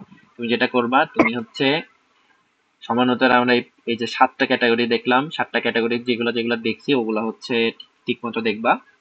এরপরে হচ্ছে আমরা এই নেক্সট পার্টটুকু দেখে আমরা এই অ্যারোমেটিকরণে যাব, মানে আমরা অ্যারোমেটিক যৌগ শুরু করব। আমরা হচ্ছে মোটামুটি নেক্সট দিন বেনজিন পুরাটাই শেষ করে দিব। বেনজিনে কিছু এই বিক্রিয়াগুলো এক্সপ্লেন করে করে। তোমার কথা শুনতে পাচ্ছি না। হ্যালো, বলো। তো শোনা যাচ্ছে? শোনা যাচ্ছে এবার। মোট 7টা বলছে, গাঠনিক সমানুপাতি 5টা, আর হচ্ছে আর স্থূলীয় এই দুইটা, হ্যাঁ সমানুপাতি। মানে জিনিসটা আসলে বুঝা, যে হচ্ছে কোনটা কি, মানে যেন তফাৎ করতে পারো। উদাহরণগুলা দেখবা, উদাহরণগুলা দেখে দেখে পড়বা, তাইলে কনফিউজ হবে না। কারণ সংজ্ঞাগুলা প্রথমে পড়লে দেখলাম না, সংজ্ঞাগুলা একটু কেমন জানি কেমন জানি, মানে মনে হয় কঠিন অনেক। বাট উদাহরণ দেখে মানে দেখে ইয়া করলে তুমি সংজ্ঞাগুলা ভেঙে ভেঙে বুঝতে পারবা যে এটার পরে এটা করলে এরকম হইলে আমরা এই সমানতা বলি, এটা আর কি। ছোট ছোট উদাহরণগুলো করে নেই মনে কয়েকটা রাখবা। হুম। উদাহরণ।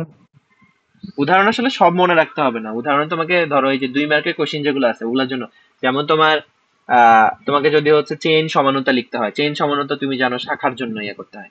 তো তুমি জাস্ট ধরো একটা সংকেত লিখে একটা শাখা চেঞ্জ করে দিলা, এটাই হয়ে গেল চেইন সমানতা। দুইটা নাম দিয়ে দিবা, নাম লিখে দিবা, চেইন সমানতা দেখানো হয়ে গেল। আবার ধরো হচ্ছে অবস্থান সমানতা। অবস্থান সমানতা আমরা জানি কার্যকরীমূলক আলাদা আলাদা জায়গায় বসলেই এরা একজন আরেকজনের সমানতা। তো তুমি ধরো হচ্ছে অ্যালকোহল লিখবা, ধরো তুমি 1 বিউটানল লিখলা, 2 বিউটানল লিখলা, এই যে দুইজনের অ্যালকোহলের পজিশনটা আলাদা, একজনের 1-এ একজনের 2-তে। অবস্থান সমানতা, এগুলো মুখস্থ করার দরকার নেই, এগুলো তুমি কনসেপ্টটা বুঝলেই তুমি লিখতে পারবা। বা ধরো টটোমারিজম, মেটামারিজম, এগুলাতে যদি তুমি উদাহরণটা মনে রাখো তাহলে তোমার লিখতে ইজি হবে, তুমি সুন্দর মতো তাড়াতাড়ি লিখতে পারবা। কারণ এগুলা এক্সেপ্ট একটু আলাদা, টোটোমারিজম, মেটামারিজম। তারপরে তোমার সিস ট্রান্স, যেমন সিস ট্রান্সে 3 ধরনের হয়। একটা হচ্ছে সিসি ডাবল বন্ড, একদিকে এ বি এ বি, আর একটা হচ্ছে এ বি এ ডি, এরকম A B D D B এরকম। তো ওই জিনিসগুলো মনে রাখতে হবে, তো যেগুলো মনে রাখার মতো ওগুলাতে ধরো একটা উদাহরণ মনে রাখলে তোমার জন্য ইজি হবে। উদাহরণ দিয়ে তুমি যদি সংজ্ঞা মনে রাখো তাহলে তোমার জন্য ইজি হবে, যেগুলো হচ্ছে একটু আলাদা উদাহরণ দিয়ে সংজ্ঞা মনে রাখবা, তাহলে পড়তে ইজি হবে। যেটা আমরা ঠিক আছে। করতেছিলাম, আমরা হচ্ছে যখন সংজ্ঞাতে হচ্ছে অনেক বড় বড় কথা লিখতেছিল, আমরা উদাহরণটা ভেঙে ভেঙে দেন আমরা সংজ্ঞায় যাই, তখন একটু ক্লিয়ার হচ্ছিল। এভাবে পড়লে ধরো তোমার কনসেপ্ট গুলো ক্লিয়ার হবে। তো তুমি সমানুগুলা দেখবা, এরপরে আমরা নেক্সট দিন সমানুগুলার কাউন্টিং এ কিভাবে আণবিক সংকেত দিলে সমাণু বানাইতে হবে এগুলা দেখবো। দিয়ে আমরা অ্যারোমেটিক যৌগ শুরু করবো। আমরা হচ্ছে মোটামুটি এই চ্যাপ্টারের অ্যারোমেটিক যৌগটুকু পড়বো। আমাদের হচ্ছে অ্যালকোহল, অ্যালডিহাইড, কিটোন, ইথার, এগুলা পার্ট বাকি, ওইক অ্যাসিড, এগুলো বাকি থাকবে। ওগুলো আমরা আপাতত বাদ রাখবো। আমরা হচ্ছে অ্যালকেন, অ্যালকিন, অ্যালকাইন, সমানুকরণ, নামকরণ, তারপরে তোমার এই নামকরণ, তারপরে তোমার অ্যারোমেটিক যৌগের পার্টটুকু কমপ্লিট করে ফেলবো। করে আমরা ধরো হচ্ছে চ্যাপ্টার 4-এ যাব। আমরা হচ্ছে চ্যাপ্টার 3 পড়ছি, আমরা চ্যাপ্টার 4-এ যাব। দেন তুমি তোমার সিলেবাস দিলে দেন আমরা বুঝতে পারবো এখানে আর কি আছে। যদি আরো কিছু এক্সট্রা থাকে আমরা ওই এক্সট্রা পড়বো। ওকে, সো আপাতত আমরা এই অর্ধেক দিয়ে চালাবো। আরো ওই পারে আরো জিনিসপাতি আছে, এই অর্ধেক ভালোভাবে পড়ার পরে দেন আমরা ওই অর্ধেকে যাবো। আজকে আমরা অন্য একটা চ্যাপ্টার পড়বো মুরসিং এর জন্য, পুরো চ্যাপ্টার পড়াইলে আর ভালো লাগবে না। ওকে। কালকে